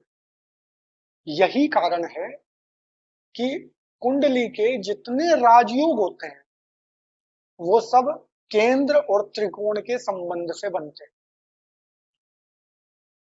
जब भी केंद्र और त्रिकोण का संबंध बनेगा तो कुंडली में राजयोग बनते हैं। ठीक है, ये जनरल स्टेटमेंट है, जब कभी राजयोग पढ़ेंगे तब जाकर के उस पर अच्छे से चर्चा करेंगे। ठीक, जैसे मैं एक उदाहरण के तौर पे बता देता हूं, कुंडली का सबसे बड़ा राजयोग क्या होता है? सबसे बड़ा मतलब जो टॉप राजयोग है वो क्या है? सबसे बड़ा राजयोग है कि केंद्र का स्वामी नवम भाव में बैठ जाना, और नवम भाव का स्वामी केंद्र में, लग्न का स्वामी नवम में बैठता हो और नवम का स्वामी लग्न में बैठता हो। मान लीजिए किसी की मेष लग्न की कुंडली है तो उसके नवम भाव का स्वामी कौन हुआ? बृहस्पति। नवम भाव में क्या हुई? धनु। 9 नंबर की राशि धनु है, नवम का स्वामी हुआ बृहस्पति, और लग्न का स्वामी हुआ मंगल। मेष राशि का स्वामी मंगल है, तो लग्न में मेष राशि है स्वामी मंगल, नवम स्थान में धनु राशि है स्वामी बृहस्पति। मंगल जाकर के नवम में बैठ जाए, बृहस्पति जाकर के प्रथम में बैठ जाए, तो ज्योतिष के अनुसार ये सबसे बड़ा राजयोग है। इससे बड़ा राजयोग कोई नहीं होता कुंडली में। ऐसा व्यक्ति ये समझ लो कि भाग्य की मूर्ति है, भाग्य उसके पीछे पीछे चलता है, वो जिस चीज में हाथ डाल देगा उसे स्वर्ण कर देता है। तो जब राजयोग पढ़ेंगे तो पढ़ेंगे राजयोग कैसे काम करते हैं और कब काम करते हैं। राजयोग भी ऐसा नहीं है कि किसी को कह दिया कि तुम्हारे जीवन में तो राजयोग है, वो कह रहा है कि मैं तो रिक्शा चलाता हूं, है ना। राजयोग कहाँ है? अच्छा, क्या बताएं दोबारा? यदि प्रथम भाव का स्वामी नवम में और नवम भाव का स्वामी प्रथम में बैठता हो, दोनों आपस में राशि परिवर्तन कर ले, स्थान परिवर्तन कर ले, तो सबसे बड़ा, सबसे श्रेष्ठ राजयोग निर्माण करते हैं कुंडली के अंदर। ठीक, तो हमने दो स्थानों को समझा। क्या? सबसे पहले हमने समझा केंद्र, उसके बाद हमने समझा त्रिकोण। ये तो अच्छे स्थान है। अब जब कुछ अच्छा होता है तो उसके साथ कुछ बुरा भी होगा, कुछ खराब स्थान भी होंगे कुंडली में।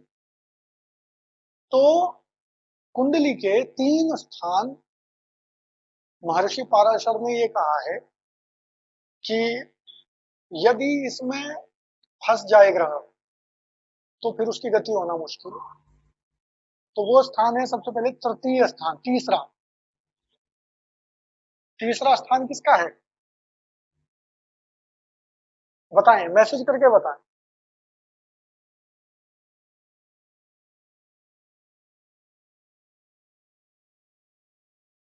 मेहनत का। अच्छा, 2-4 लोग ही सक्रिय होते हैं, यही मैसेज करते हैं या उत्तर देते हैं, बाकी सभी लोग निष्क्रिय हैं। चलिए, तो उत्साह का है, मेहनत का है, परिश्रम का है। तो मुझे ये बताएं आप, क्या परिश्रम करने में किसी को आनंद आता है? मेहनत करने में तो किसी को आनंद नहीं आता है ना। मेहनत के फल में आनंद होता है, मेहनत में तो किसी को आनंद नहीं आता। और वही मेहनत जब फल ना दे रही हो तो फिर वो संघर्ष बन जाती है ना। इसलिए तीसरा स्थान संघर्ष का स्थान भी है। तीसरा स्थान बड़ा संघर्ष कराता है। यदि तीसरा स्थान खराब हो तो अच्छा, कैसे खराब होगा समझिए। यदि कोई कोमल व्यक्ति हो, कोमल का अर्थ है कि जिसने जीवन में बहुत परिश्रम न किया हो। एक प्रेमचंद की एक कहानी है, बड़े घर की बेटी, आप शायद आपने पढ़ी होगी। तो वो ऐसे परिवार में उसका विवाह हो जाता है जहां बड़ा काम है। अब उसने तो अपने घर में कोई काम नहीं किया, तो उसे बड़ी समस्या होती है, बड़ा कष्ट होता है। तो ऐसे ही यदि किसी का शुभ ग्रह तीसरे स्थान में जाकर के बैठ जाए तो क्या हो जाएगा? पीड़ित हो जाएगा, परेशान हो जाएगा।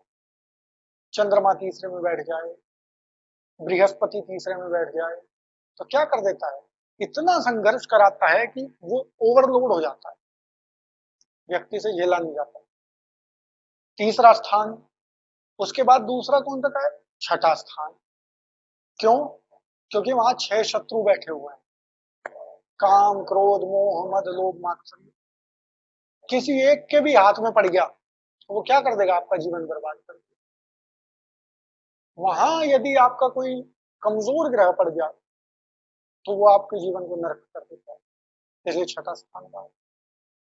फिर और तीसरा, छठा और 11वां। 11वां क्या है? डिजायर का स्थान, इच्छा पूर्ति का स्थान, इनकम का स्थान। लेकिन यदि यही डिजायर का स्थान आपके लिए एक, जिसे कहते हैं ना, असीमित लालच बन जाए, भाई आपकी इच्छा इतनी बढ़ जाए, इतनी बढ़ जाए कि आपसे कंट्रोल ना हो, अनकंट्रोल्ड डिजायर्स हो जाए, तब क्या बन जाएगा आपके लिए? नरक बन जाएगा, परेशान रहेंगे। इसलिए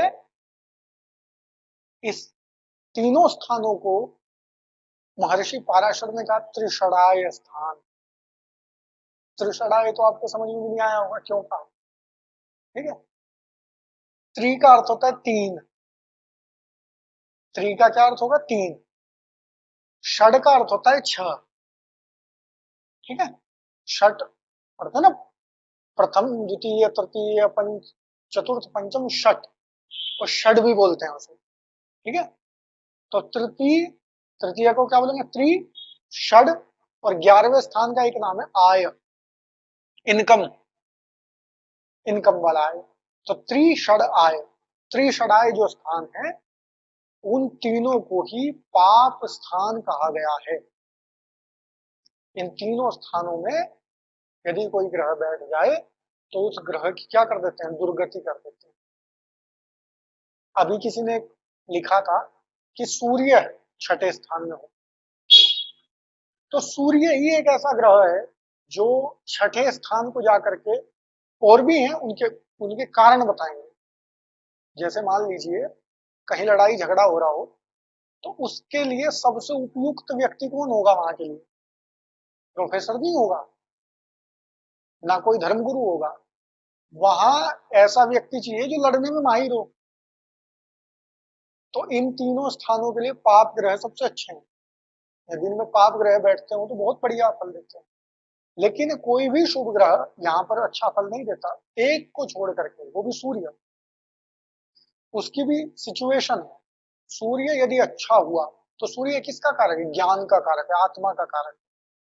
6 के 6 रिपुओं पर, शत्रुओं पर विजय प्राप्त कर लेता है। यदि आत्मबल अच्छा है, कमजोर है तो वो शत्रु आप पर अधिकार जमा लेंगे, आपके आत्मबल को जो है वो समाप्त कर देंगे। लेकिन एक ही ग्रह है शुभ ग्रहों में, सूर्य, जो वहां जाकर के सर्वश्रेष्ठ फल दे सकता है यदि मजबूत हो तो। ठीक, तो इसलिए ये 3 स्थान हमने समझे, आगे और संज्ञाएं समझेंगे जब भावों को समझेंगे। तो पहले भाव से शुरू करते हैं। प्रथम भाव आपकी क्या बताता है? आपकी आकृति बताता है कैसी हो। ठीक है, किसी भी व्यक्ति के जन्म कुंडली में उसका फर्स्ट हाउस देख करके आप ये बता सकते हैं कि उसकी आकृति कैसी हो। कैसे बताएंगे? अभी हम सिर्फ ग्रहों से समझेंगे, राशियों से बाद में समझेंगे। ठीक है, यदि किसी व्यक्ति की कुंडली में पहले स्थान में सूर्य बैठा हो तो आपको क्या लगता है वो कैसा होगा? बताएं।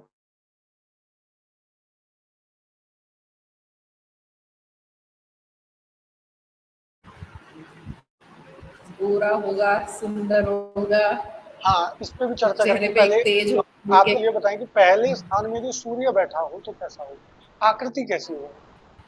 आकृति मतलब उसकी जो बनावट है शरीर की वो कैसी है? जवान लगेगा, यंग, गोल। हष्ट पुष्ट। अच्छा, तो गोल तो बुध वाले की होगी, और चंद्रमा। आपने वो ग्रहों का पढ़ा नहीं, पीडीएफ पढ़ाया आपने? सूर्य कैसा है? नहीं नहीं नहीं, फेस नहीं। देखिए क्या है, अभी तो आप बहुत, अभी आपको अच्छा लग रहा होगा कि हम फटाफट आगे बढ़ रहे हैं, है ना? लेकिन जब आप किसी की कुंडली खोल के बैठेंगे ना इस कक्षा के बाद, ये सब गोल हो जाएगा, वहां समझ में नहीं आएगा क्या देखते हैं। तो इसलिए यहाँ कटौती नहीं करनी है। आकृति मतलब सिर्फ आकृति, कोई चेहरा नहीं, कोई रंग नहीं, कुछ नहीं, बिल्कुल सिर्फ और सिर्फ आकृति। लंबा होगा, छोटा होगा, तंदुरुस्त होगा, या शरीर मतलब कमजोर होगा, कंधे चौड़े होंगे, बाल कैसे होंगे, आकृति बताए कैसी होगी यदि सूर्य हो। लिखे आप यहाँ पे, कोई आपको वो करने वाला नहीं है आलोचना, इससे हमें पता चलेगा कि आप, चलिए इन पे हम डिस्कशन करना शुरू करते हैं। आप लिखिए, लंबा नहीं होगा। ठीक है, लंबा नहीं होता है, सामान्य कद का होता है। सामान्य कद का मतलब हो गया मीडियम। भाई राजा लोग इतने कोई तंदुरुस्त थोड़ी होते थे। राजा राजा कहाँ होते थे? राजा तो आरामदायक जीवन जीने वाले लोग हैं। ठीक है, उनकी कदकाठी सामान्य होती है। एक एवरेज राजा की बात करते हैं, एक हाइपोथेटिकल राजा की बात करते हैं। ठीक है, वो ग्रीक राजा नहीं जो आपने हॉलीवुड की मूवीज में देखते हैं, वो जो बिल्कुल एकदम स्ट्रॉन्ग रहता, वो नहीं। भारतीय राजा कैसे होते थे? सामान्य कदकाठी होगी। लेकिन यदि सूर्य होगा तो बाल कम होंगे। हमने बताया था बाल क्या होंगे, बहुत घने बाल नहीं होंगे। आंखें जो है वो शहद की तरह लाल बताई गई। आंखें शहद जैसे, मतलब ब्राउन आईज होने की संभावनाएं हो जाती है। हाँ, क्योंकि राजस्थान का जो वातावरण है ना वो मंगल के जैसा है। वहां सूर्य वाले राजा नहीं होते, वहां सेनापति नहीं लड़ता जा करके। राजस्थान का जो युद्ध कौशल है, राजस्थान की जो संस्कृति है, वहां राजा जो है सेना के सामने जाकर के खड़ा होता है। ठीक, लेकिन जब आप मुगलों को देखेंगे या अन्य राजाओं को देखेंगे तो सेनापति जाकर के लड़ता है, राजा को सूचना आती है कहाँ पहुंचे, क्या स्थिति है। लेकिन मेवाड़ के अंदर या रणथंभौर के अंदर, बूंदी के अंदर अगर लड़ाई होती है तो राजा जो है वो लीड करता है। ठीक, तो वहां मंगल का राजा है, समझिए।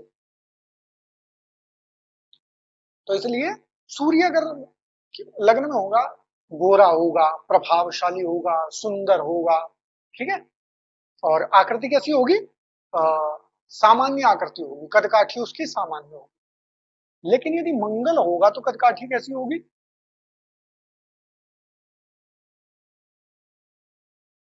बताएं फटाफट, बस मैसेज पे रहे आप लोग, एकदम लिखते रहे जो जो हम पूछ रहे हैं। मंगल होगा तो कैसी कर काटिए? हाँ, पहलवान टाइप का होगा, लंबा होगा, ठीक है, और गठे हुए शरीर का होगा, ठीक है, मंगल ये एनर्जी होगी। हाँ चलिए और ब्रॉड कर देते हैं। रंग कैसा होगा, रंग भी बताएं। सूर्य का रंग कैसा है? चमकता हुआ है, स्वर्ण की तरह चमकता हुआ है। हाँ नहीं, सांवला नहीं होगा मंगल का कारण। मंगल यदि होगा तो व्यक्ति का गेहुआ रंग होगा, पका हुआ गेहुआ रंग, ठीक है, लालिमा लिमा, ताम्र वर्ण कहा गया है, तांबे के जैसा रंग होगा, ठीक है। यही अगर बुध होगा तो बुध कैसा है? बुध गोल मटोल है, ठीक है, बुध बुध गोरा है, बल्कि बुध के बारे में यह भी कहा है दूरवा दल की तरह भी शाम होता है, मतलब जैसे दूब होती है ना वैसा सांवला भी होता है, लेकिन आमतौर पे बुध की, क्योंकि बुध जिसके साथ बैठ जाता है उसके जैसा हो जाता है, ठीक है।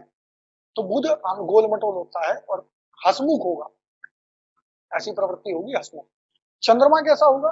गोरा होगा, सुंदर होगा और कलात्मक शरीर होगा। चंद्रमा जिसके लग्न में बैठा हो, ऐसे व्यक्ति के शरीर के जो जिसे हम कहते हैं ना ये फेस कट बड़ा सुंदर होता है, बेढंगा नहीं होता है। यदि किसी के शनि बैठा हो तो बेढंगा शरीर होगा, यदि किसी के, अच्छा कोई इसमें हो सकता है कि हम सब में से किसी का शनि हो, तो हम अभी सिर्फ शिक्षण के तौर पे समझ रहे हैं, ठीक है, अभी और ग्रह भी आएंगे उसमें बदलाव करेंगे जी। शनि जिसके लग्न में होगा उसके शरीर की, उसके चेहरे की, उसके शरीर की बनावट बहुत एकदम शार्प नहीं है, क्या समझिएगा, ठीक है, और बहुत लंबा कद नहीं होता है।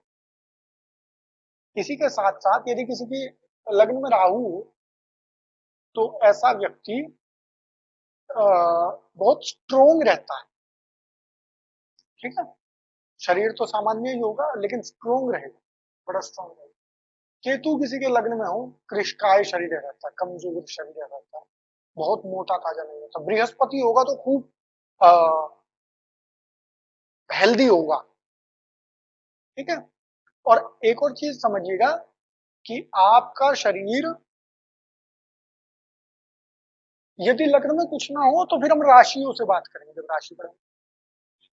एक चीज और ध्यान रखिएगा, कई बार आपको लगेगा कि मेरे तो कुंडली में बृहस्पति है लेकिन मैं तो, मेरा शरीर तो ठीक है, मेरे मोटापा नहीं है।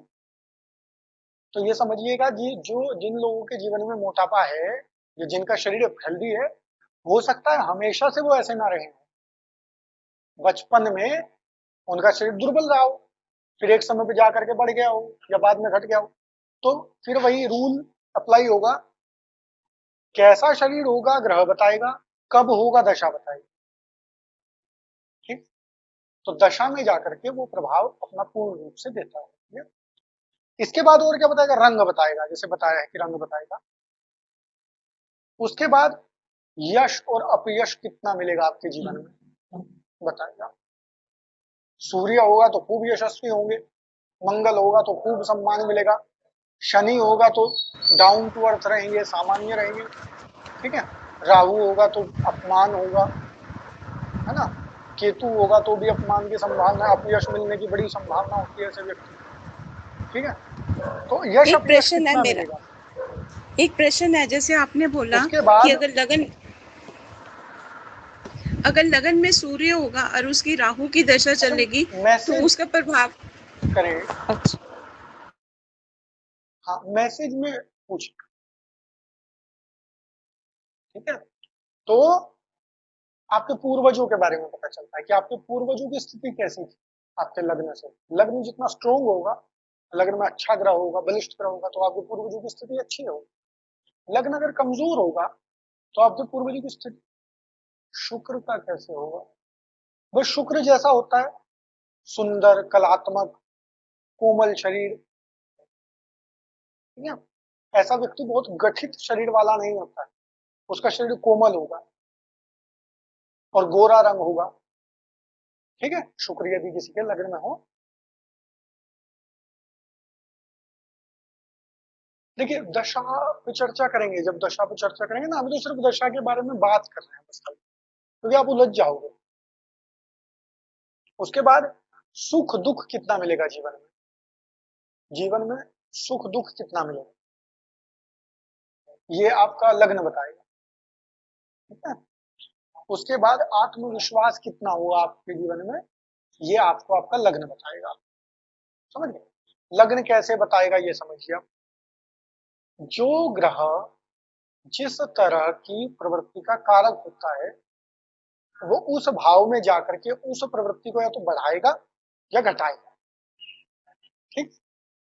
जैसे कि मान लीजिए कोई व्यक्ति जिसके लग्न में बुध बैठ गया, ठीक है, ऐसा व्यक्ति वाक्पटु होगा। यद्यपि वाणी का स्थान कौन सा है, दूसरा स्थान है ना, लेकिन बुध भी तो वाणी का ही है, लेकिन बुध भी वाणी का कारक है। और हमने अभी क्या बताया था, लग्न जो है वो कुंडली का श्रेष्ठतम स्थान है। तो यदि लग्न में जाकर के बुध बैठ गया तो उस व्यक्ति की वाणी को कैसा कर देगा, अच्छा कर देगा, है ना। उस व्यक्ति के शरीर में कैसा प्रभाव डाल देगा, जैसा वो स्वयं होगा, ठीक है। आपने देखा होगा कि कुछ लोग ना, मतलब मोटापा नहीं होता है, लेकिन शरीर उनका आप देखेंगे कि थोड़ा बल्की रहता है ना, एकदम बिल्कुल मस्कुलर नहीं रहते हैं। तो ऐसे लोगों का क्या होगा, ऐसा शरीर कौन देगा, बुध देगा, अगर लग्न में बुध हो। यद्यपि अभी आप किसी जजमेंट पे मत पहुंचे, बस एक ये समझे कि कौन सा ग्रह कैसी बनावट देता है, ठीक। तो ये सारी चीजें कौन देगा, लग्न देगा। इसके बाद दूसरा स्थान क्या इसका आता है, द्वितीय भाव, सेकंड हाउस। सेकंड हाउस का नाम क्या है, सेकंड हाउस का नाम है धन। आमतौर पर जब आप याद करेंगे ना, तो पहले हाउस को हम क्या बोलते हैं, तन, तन धन, ठीक, धन है। तो सबसे बड़ा धन आपका क्या होता है, आपका कुटुंब, आपका परिवार, है ना। तो इसलिए दूसरा भाव किसका कारक है, परिवार का कारक है। अब परिवार को कैसे समझेंगे कि परिवार की स्थिति कैसी होगी व्यक्ति के, यदि वहां पर, और हाँ इसमें एक और चीज अप्लाई करिएगा जो बताया था कि पाप ग्रह और शुभ ग्रह, यदि किसी स्थान पर जाकर के पाप ग्रह बैठ गए, उस स्थान के कारकों में हानि करेंगे। यदि वहां पर शुभ ग्रह बैठ गए तो उसके कारक में, उसके फल में वृद्धि करेंगे। तो यदि दूसरे स्थान पर जाकर के शुभ ग्रह बैठता है तो व्यक्ति का परिवार कैसा होगा, अच्छा होगा। यदि वहां सूर्य बैठता है तो व्यक्ति का परिवार कैसा होगा, प्रभावशाली होगा। यदि वहां पर जाकर के चंद्रमा बैठता है तो व्यक्ति का परिवार कैसा होगा, कलात्मक होगा, क्रिएटिव होगा। मंगल बैठता है तो परिवार के लोग जो हैं हृष्ट पुष्ट होंगे, गुस्से वाले होंगे, है ना। और बुध बैठता है तो बड़े एकदम फ्रैंक होते हैं ना, खुले मिजाज के लोग होते हैं, तो वैसा परिवार होगा। शनि होगा तो बड़े मेहनती लोग होंगे। और शनि यदि होगा या राहु होगा तो ये समझिएगा कि वो व्यक्ति कभी भी परिवार के साथ रह करके अपना अपना विकास नहीं कर पाएगा। यदि किसी के दूसरे भाव में शनि अथवा राहु हो, ऐसा व्यक्ति हमेशा प्रवास में ही ग्रोथ करेगा। वो घर से जितना दूर जाएगा, दूर जाकर के काम करेगा, उतनी उसके जीवन में जो है वो बढ़ोतरी करेगा। क्यों, क्योंकि शनि और राहु दोनों ही प्रवास के कारक हैं, दोनों ही यात्राओं के कारक है, दोनों ही दूरी के कारक, डिटैचमेंट के कारक, ठीक है। दोनों डिटैच करते हैं और डिटैच करके ही आपको वृद्धि प्रदान करते हैं। और क्या है, आपका घर है ना, कुटुंब है तो घर भी है। मंगल और शनि दोनों हो, मंगल और शनि दोनों हो तो बड़ा खतरनाक होता है। मंगल शनि की युति बहुत अच्छी नहीं मानी गई। और मंगल शनि में ये समझिएगा कि कभी भी मंगल शनि एक साथ हो तो ऐसे व्यक्ति को शनि नुकसान देगा, मंगल फायदा देगा। जी, कन्या राशि में तो मंगल फायदा देगा, शनि नुकसान देगा। ठीक है, तो इसलिए उस व्यक्ति को मंगल के तत्वों से बचना चाहिए और शनि के तत्वों से बचना चाहिए और मंगल के तत्वों को एक्टिव करना चाहिए। मंगल से संबंधित काम करे, मंगल से संबंधित प्रयोग करे, शनि से संबंधित बचे। अच्छा होगा क्या, फलादेश क्या होगा, ये समझते हैं। ऐसा व्यक्ति, क्योंकि दूसरे स्थान का मंगल है, ऐसा व्यक्ति अपने परिवार के प्रति पूर्ण समर्पित होगा, खूब उनके लिए मेहनत करेगा, खूब उनके लिए परिश्रम करेगा, क्योंकि मंगल किसका कारक है? परिश्रम का कारक है।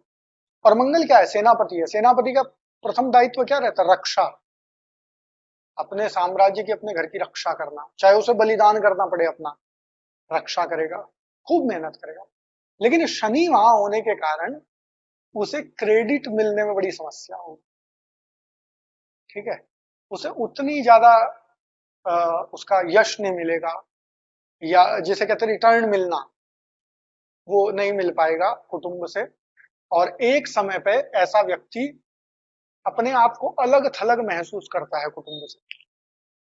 मतलब वो अपने परिवार के लिए खूब करेगा, लेकिन एक टाइम पे जाकर के उसे लगता है कि उसका परिवार उसके लिए कोई सपोर्ट नहीं करना चाहता है ना।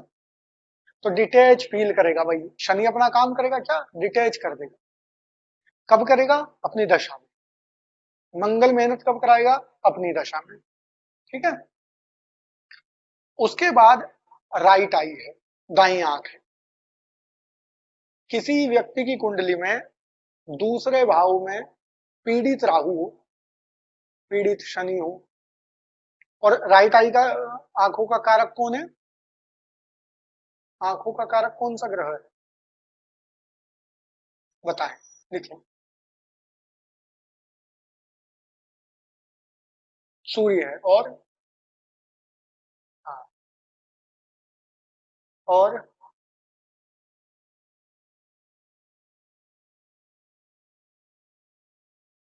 सूर्य है, और दूसरा जिसका माना जाता है स्थान वो है शुक्र।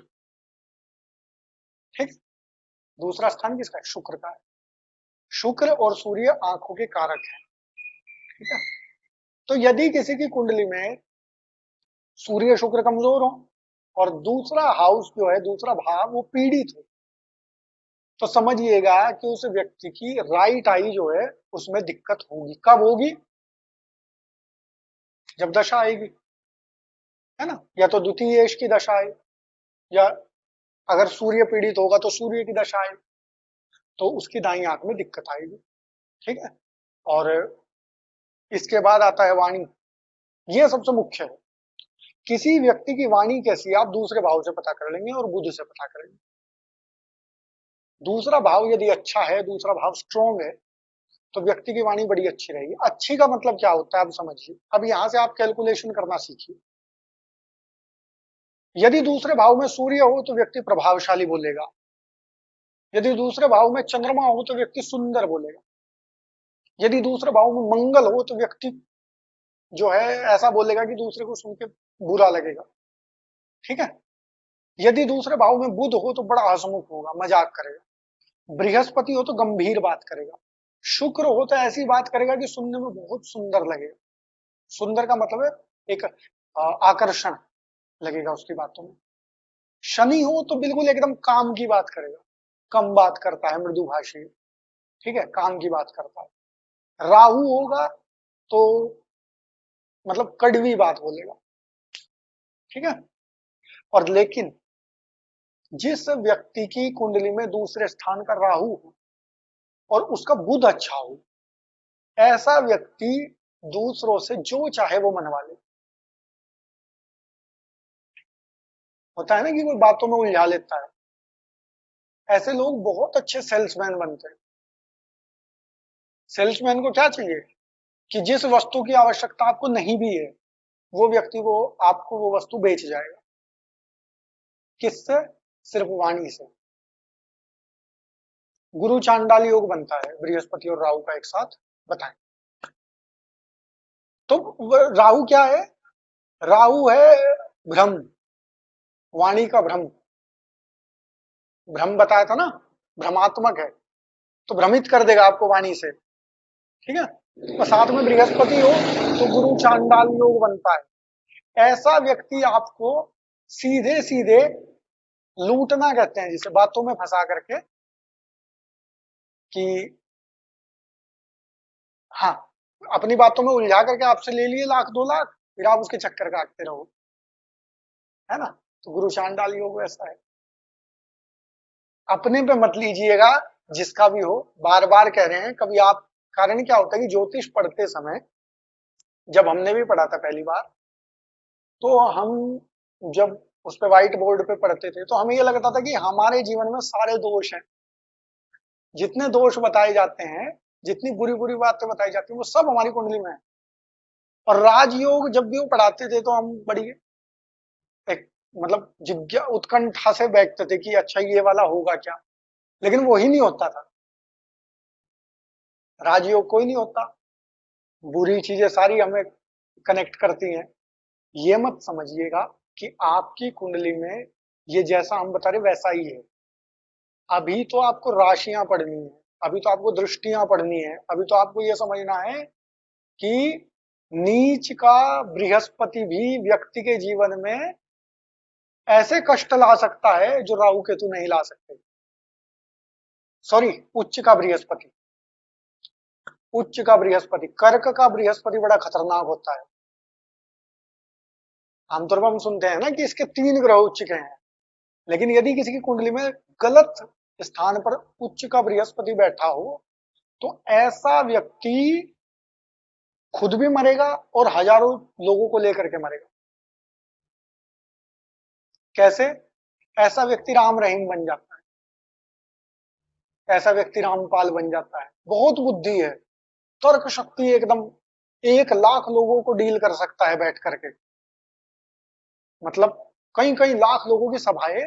संत आसाराम के बारे में शायद आप तो अब जानते होंगे। 2011 में जब हम इलाहाबाद कुंभ में गए और हमने पहली बार आसाराम को बोलते हुए सुना, तो हमें खुद ये लगता था कि ये व्यक्ति इतना अच्छा स्पीकर है कि अगर कोई उसे 10 मिनट सुन ले तो हो ही नहीं सकता कि आप उससे प्रभावित ना हो। उसके अंदर ऐसी वाणी का प्रभाव था। लेकिन उस वाणी का उपयोग आप कैसे करते हैं, सम्मान का उपयोग आप कैसे करते हैं। तो ये मत समझिएगा कि नीच का ग्रह ही आपको दुखी करेगा, हो सकता है उच्च का ग्रह तो आपको जेल में डलवा दे। तो इसलिए अभी आपको समझना है, ग्रहों को, भावों को समझना है कि कौन सा क्या करेगा। हो सकता है आपके जीवन में अगर राम को 14 वर्ष का वनवास न होता तो आपको जानकर के आश्चर्य होगा कि राम अपने कुल में ऐसे ऐसे राजा हुए हैं, उनके 50% भी नहीं हुए। मतलब राम जी की अगर महानता देखी जाए ना, 50% भी नहीं है। उनके कुल में राजा नल, राजा ययाति, राजा नहुष, राजा मानधाता, राजा रघु, ऐसे महान राजा हुए जिन्होंने असंभव कार्य किए। देवता जिन्हें बुलाते थे अपने यहां युद्ध में। लेकिन राम श्रेष्ठ क्यों हुए? क्योंकि राम ने 14 वर्ष वनवास भोगा, एक आम आदमी का जीवन जिया, और आम आदमी का जीवन जीते हुए अपनी महानता को कम नहीं होने दिया, अपनी श्रेष्ठता को श्रेष्ठता के साथ समझौता नहीं किया, मर्यादा के साथ समझौता नहीं किया। और संसार के सबसे बड़े शत्रु को हरा के आए। किस लिए? अपनी पत्नी के साथ अपना पतिव्रत धर्म को निर्वाह करने के लिए। जबकि उस समय राजा 3 विवाह कर सकते थे, वो चाहते तो छोड़ देते, चलो कोई बात नहीं दूसरा कर लेंगे। लेकिन एक पति का धर्म निभाने के लिए उन्होंने जाकर के रावण का वध किया। तो मूलतः आपके जीवन में यदि कोई ग्रह संघर्ष लेकर के आता है तो ये मत समझिएगा कि वो बुरा ग्रह है, हो सकता है कि वो आपको बना रहा हो। ठीक, तो क्या देगा? वाणी देगा। दूसरा स्थान ही आपका खान पान है। हम थोड़ा स्पीड बढ़ाते हैं क्योंकि 6:30 के बाद आपको अगर बैठाएंगे तो आप लोग परेशान हो जाएंगे। आज लेट शुरू किया वैसे भी। तो खान पान बताएगा, आप कैसा खाना खाते हैं और वो खाना आपके लिए अच्छा है या नहीं है। एकदम एक्यूरेसी के साथ, 100% एक्यूरेसी के साथ बोल रहे हैं। यदि किसी व्यक्ति के दूसरे स्थान में राहु हो, शनि हो, या केतु हो, या सूर्य हो, ऐसे व्यक्ति का पेट कभी सही नहीं रहेगा। आप किसी का भी देख लीजिए, पेट को लेकर के उसे दिक्कतें बनी रहेंगी और मूलतः डाइजेशन को लेकर के बनेगी। क्या दिक्कत बनेगी? तो यदि शनि होगा तो गैस से संबंधित दिक्कतें होंगी, क्योंकि शनि का कारक तत्व क्या है? वायु, वायु तत्व है। यदि वहां पे मंगल होगा तो पित्त से संबंधित दिक्कतें बनेंगी। पित्त मतलब अग्नि तत्व, ठीक है। और यदि वहां पर आपका क्या होगा, यदि वहां पर होगा आपका मतलब खराब चंद्रमा हो, अच्छा चंद्रमा हो तो अच्छा है, यदि खराब चंद्रमा हो तो वो जल रोग पैदा करेगा, ठीक है, आपके शरीर में। तो आपका खान पान कैसा होगा? सूर्य होगा तो राजसी खान पान होगा, चंद्रमा होगा तो कलात्मक खान पान होगा, मंगल होगा तो आप मतलब जो एक डाइटिशियन वाला फूड लेते हैं ना, अच्छा खाना खाते हैं वो खाएंगे। बुध होगा तो खूब जो पसंद आएगा वो फास्ट फूड खाएंगे, अन्य चीजें खाएंगे, क्योंकि बुध क्या है? सर्कल बनाइए, बुध क्या है? राजकुमार है, बच्चा है, युवा है, युवा पसंद का खाना खाता है, ठीक। गुरु होगा तो आपके खाने के अंदर गंभीरता मिलेगी, पौष्टिक खाना खाएंगे, ठीक है। इसी तरह शनि यदि होगा, शनि यदि आपके जीवन में होगा तो आप बहुत तड़कते भड़कते खाने के शौकीन नहीं होंगे, आप साधारण खाना खाना पसंद करेंगे, ठीक है। क्यों? क्योंकि शनि डाउन टू अर्थ है, शनि सामान्य जीवन जीना पसंद करता है, ठीक है। एक चीज हो, राहु केतु का आप लगा लीजिए, राहु केतु जो है और पाप ग्रह हैं, तो पाप ग्रह होंगे तो खाना वैसा ही होगा, ठीक है। अच्छा, केतु में एक चीज होती है कि केतु यदि किसी के दूसरे भाव में हो और खराब हो, अच्छा होगा तो अच्छा खाना मिलेगा, खराब हो तो वो व्यक्ति खाने को तरस जाता है, भोजन नहीं मिलता है, ठीक है। तो ये चीज मिलेगी। और प्रारंभिक शिक्षा आपकी कैसी होगी, दूसरा भाव बताएगा आपकी प्रारंभिक शिक्षा कैसी होगी। यदि किसी व्यक्ति के दूसरे भाव में गुरु बैठा हो, दूसरे भाव में बुध बैठा हो, ऐसा व्यक्ति बचपन में पढ़ने में बड़ा होशियार रहता है। आप में से किसी का है? यदि किसी व्यक्ति के दूसरे भाव में चंद्रमा हो तो बचपन में बड़ा चंचल रहता है पढ़ाई में, ठीक है। यदि किसी के दूसरे भाव में शनि हो, ऐसा व्यक्ति की प्रारंभिक पढ़ाई में बड़ी दुविधाएं आती है। प्रारंभिक जो पढ़ाई होती है 8वीं तक, 6ठी तक, ऐसे बच्चे का पढ़ने में बहुत ज्यादा मन नहीं लगता, ठीक है।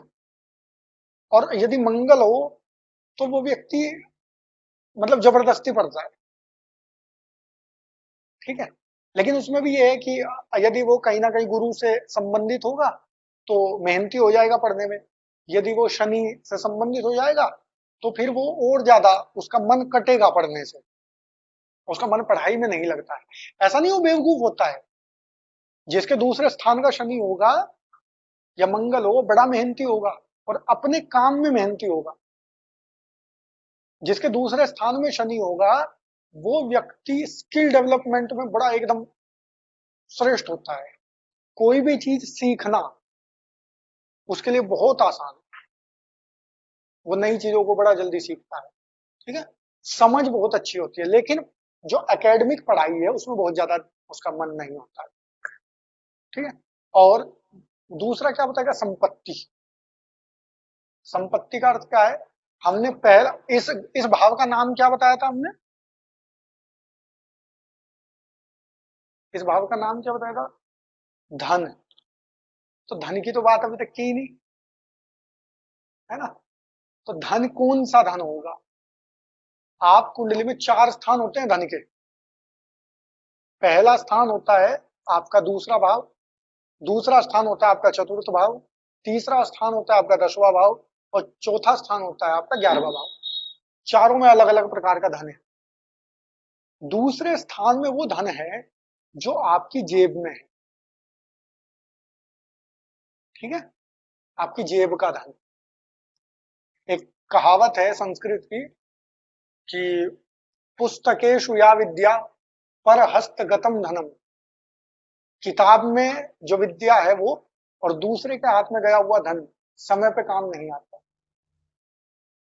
आपने कोई चीज सुनी और नोट कर ली या स्क्रीनशॉट ले लिया कि बहुत अच्छी बात है, वो आपके कोई काम नहीं आएगा टाइम पे। विद्या वो काम आएगी जो आपके यहाँ है और धन वो काम आएगा जो आपके जेब में है। तो इसलिए आपकी जेब का धन मतलब आपके बैंक अकाउंट का पैसा दूसरा स्थान है।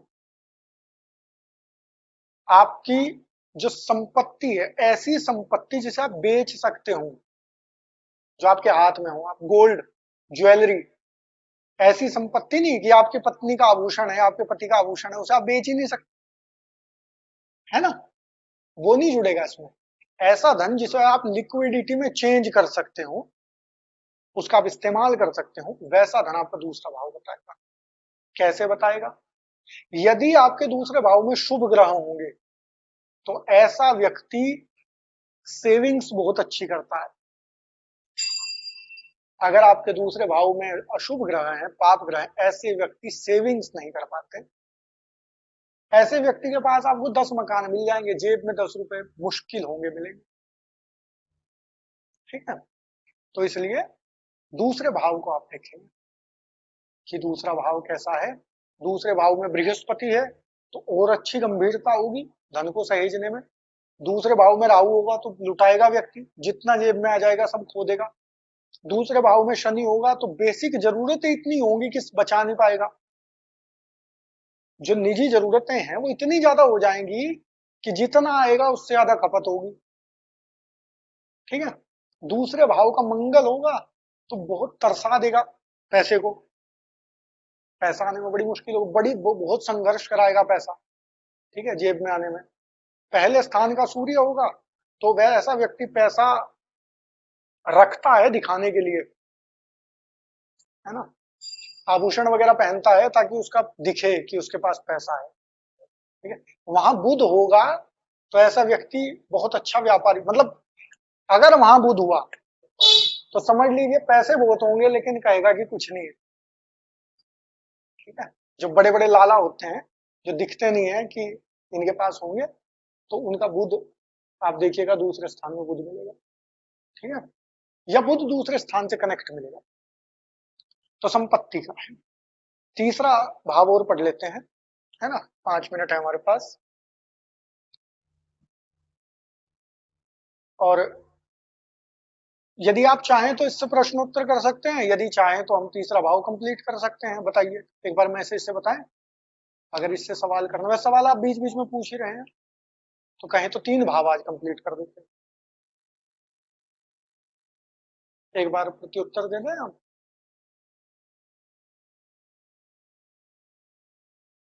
अच्छा ठीक है, तो बताएं जो भी 2, 3, 4 प्रश्न आप पूछना चाहते हैं, फिर उसके बाद कल से फिर भावों को पढ़ें।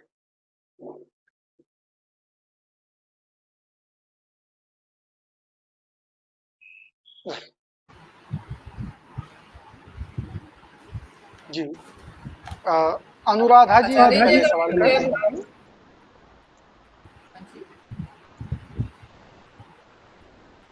पूछ बता। हाँ जी, अगर द्वितीय भाव में केतु आता है तो ऐसे व्यक्ति की धन स्थिति कैसी बनती है? इसकी ऐसा व्यक्ति धन इकट्ठा नहीं कर पाता है।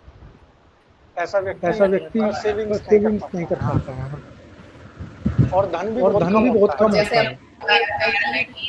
चाहे उसके पास 10 मकान है लेकिन ऐसा हाथ का पैसा नहीं होता है, तो 10 मकान होना, प्रॉपर्टी बनाना और चतुर्थ ये भाव। अलग अलग भाव से देखेंगे। हाँ, चतुर्थ भाव हाँ से देखेंगे। चतुर्थ भाव से देखेंगे। चतुर्थ भाव पढ़ेंगे तो चतुर्थ भाव पढ़ेंगे तो चलिए नेक्स्ट कौन चलिए पूछेंगे? नेक्स्ट कौन पूछेंगे? हाँ जी पंडित जी। जी जी बताओ। जी बताओ। अगर वहाँ पे सिर्फ 2 नंबर हो, जी जी कोई प्लेनेट नहीं बैठा, तो वो धन इकट्ठा कर लेगा? देखिए अभी आप ना दो नंबर को जानने के लिए आपको पहले राशि को जानना पड़ेगा। जैसे आप जैसे सभी लोगों आप सभी लोगों को हमने राशि के स्वामी बताए याद थे। किया आपने? याद किया आपने? वीनस है। नहीं, आपको तो नहीं, याद है। आपको तो याद है। आप तो क्योंकि ज्योतिष की प्रैक्टिस भी करते हैं, तो बाकी तो लोगों बाकी लोगों को याद हुए किस राशि का स्वामी कौन है।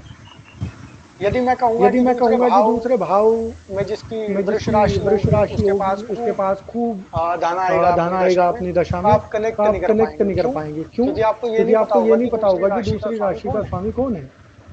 दूसरी राशि का स्वामी है शुक्र, है ना। ऐसा व्यक्ति धन रखता है अपने पास, लेकिन कब रखेगा? उसकी दशा में रखेगा। और ऐसा व्यक्ति धन को खर्च भी करता है। वो 12वें भाव से भी समझेंगे, खर्च भी करता है, तो वो अपनी भौतिक जरूरतों के लिए खूब खर्च करता है। ठीक है, भौतिक जरूरतों के लिए खूब खर्च करता है। लेकिन हाँ ऐसा व्यक्ति सेविंग्स कर सकता है। ठीक, अगला प्रश्न। जी वो और दूसरे भाव में शनि और चंद्रमा, दूसरे भाव में शनि और चंद्रमा, और लग्न में केतु। लग्न छोड़ दीजिए। दूसरा भाव समझते हैं। दूसरे भाव में यदि शनि होगा, उसके बारे में हमने बताया कि ऐसा व्यक्ति अपने घर में रह करके या घर के जितना नजदीक रहेगा, उसकी ग्रोथ कितनी कम रहेगी। ठीक है, क्योंकि शनि अलगाव का ग्रह है। ठीक है। दूसरा दूसरा व्यक्ति मतलब दूसरी चीज, शनि धन देगा बहुत मेहनत करने पे। शनि धन देगा खूब मेहनत करने पे, सामान्यतः धन नहीं देगा। दूसरा चंद्रमा यदि वहां पर है तो व्यक्ति जो है वो क्रिएटिव रहेगा, वो क्रिएटिविटी से पैसा कमाएगा। उसके घर के अंदर, उसके कुटुंब के अंदर, उसके कार्य के अंदर आपको क्रिएटिविटी मिलेगी, नए विचार पैदा होंगे। वो नए विचारों से धन का संग्रहण करता है। ठीक है। तो ये चीज उसके घर में मिलेगी आपको, उसके कुटुंब में। उसकी वाणी बड़ी सुंदर होती है, बहुत अच्छा बोलता है। ठीक है। यदि दूसरे भाव में चंद्रमा है तो बहुत अच्छा बोलेगा, सबको अच्छा लगेगा सुनने में, ऐसी वाणी बोलेगा। ठीक है जी। अगला प्रश्न।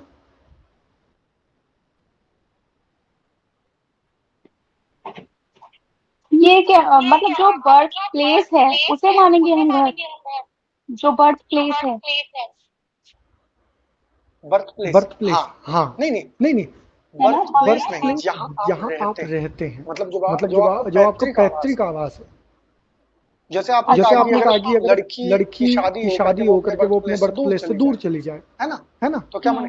लेकिन लड़की के दोनों घर माने जाते हैं। अच्छा, ठीक है। उसका अपने घर से दूर जाए। मूल बात क्या है? सही बात अगर कहें तो परिवार से दूर जाना है। समझिए। अच्छा, तो ये क्या कोई डायरेक्शन होगा, पर्टिकुलर डायरेक्शन में जाना, या फिर घर से कहीं पर? अब आप देखिए कि आपने जब पीडीएफ भेजा था तो उसमें दिशाओं के कारक ग्रह बताए गए थे। है ना? तो जो ग्रह आपकी कुंडली में आपके कार्य क्षेत्र के लिए सर्वोत्तम हो, दशमेश हो, एकादशेश हो या द्वितीयेश हो, जो आपको लगता है कि उस ग्रह के अनुसार आप क्या बोलते हैं, आप अपना प्रोफेशन चूज करेंगे, आप काम करें, उस ग्रह की दिशा में चले जाएं। अच्छा, ठीक है। और नहीं कितना दूर होना चाहिए? जितना दूर जाए। ऐसा कुछ है पर्टिकुलर? इसमें तो जितना दूर जाए उतना ज्यादा सक्सेसफुल रहेंगे। हाँ, ये है कि इसमें तो विदेश गमन करें, लेकिन तब विदेश का मतलब दूसरा देश नहीं होता था। तब विदेश का मतलब होता था अपना देश का मतलब अपना स्थान और विदेश का मतलब मतलब होता उससे था उससे बाहर जा करके आप रहें। ठीक है। ठीक है, थैंक यू जी जी धन्यवाद। धन्यवाद। और अगला प्रश्न करें। इसे खोल दो। एक प्रश्न और ले लेते हैं, फिर आज की कक्षा को समाप्त करेंगे।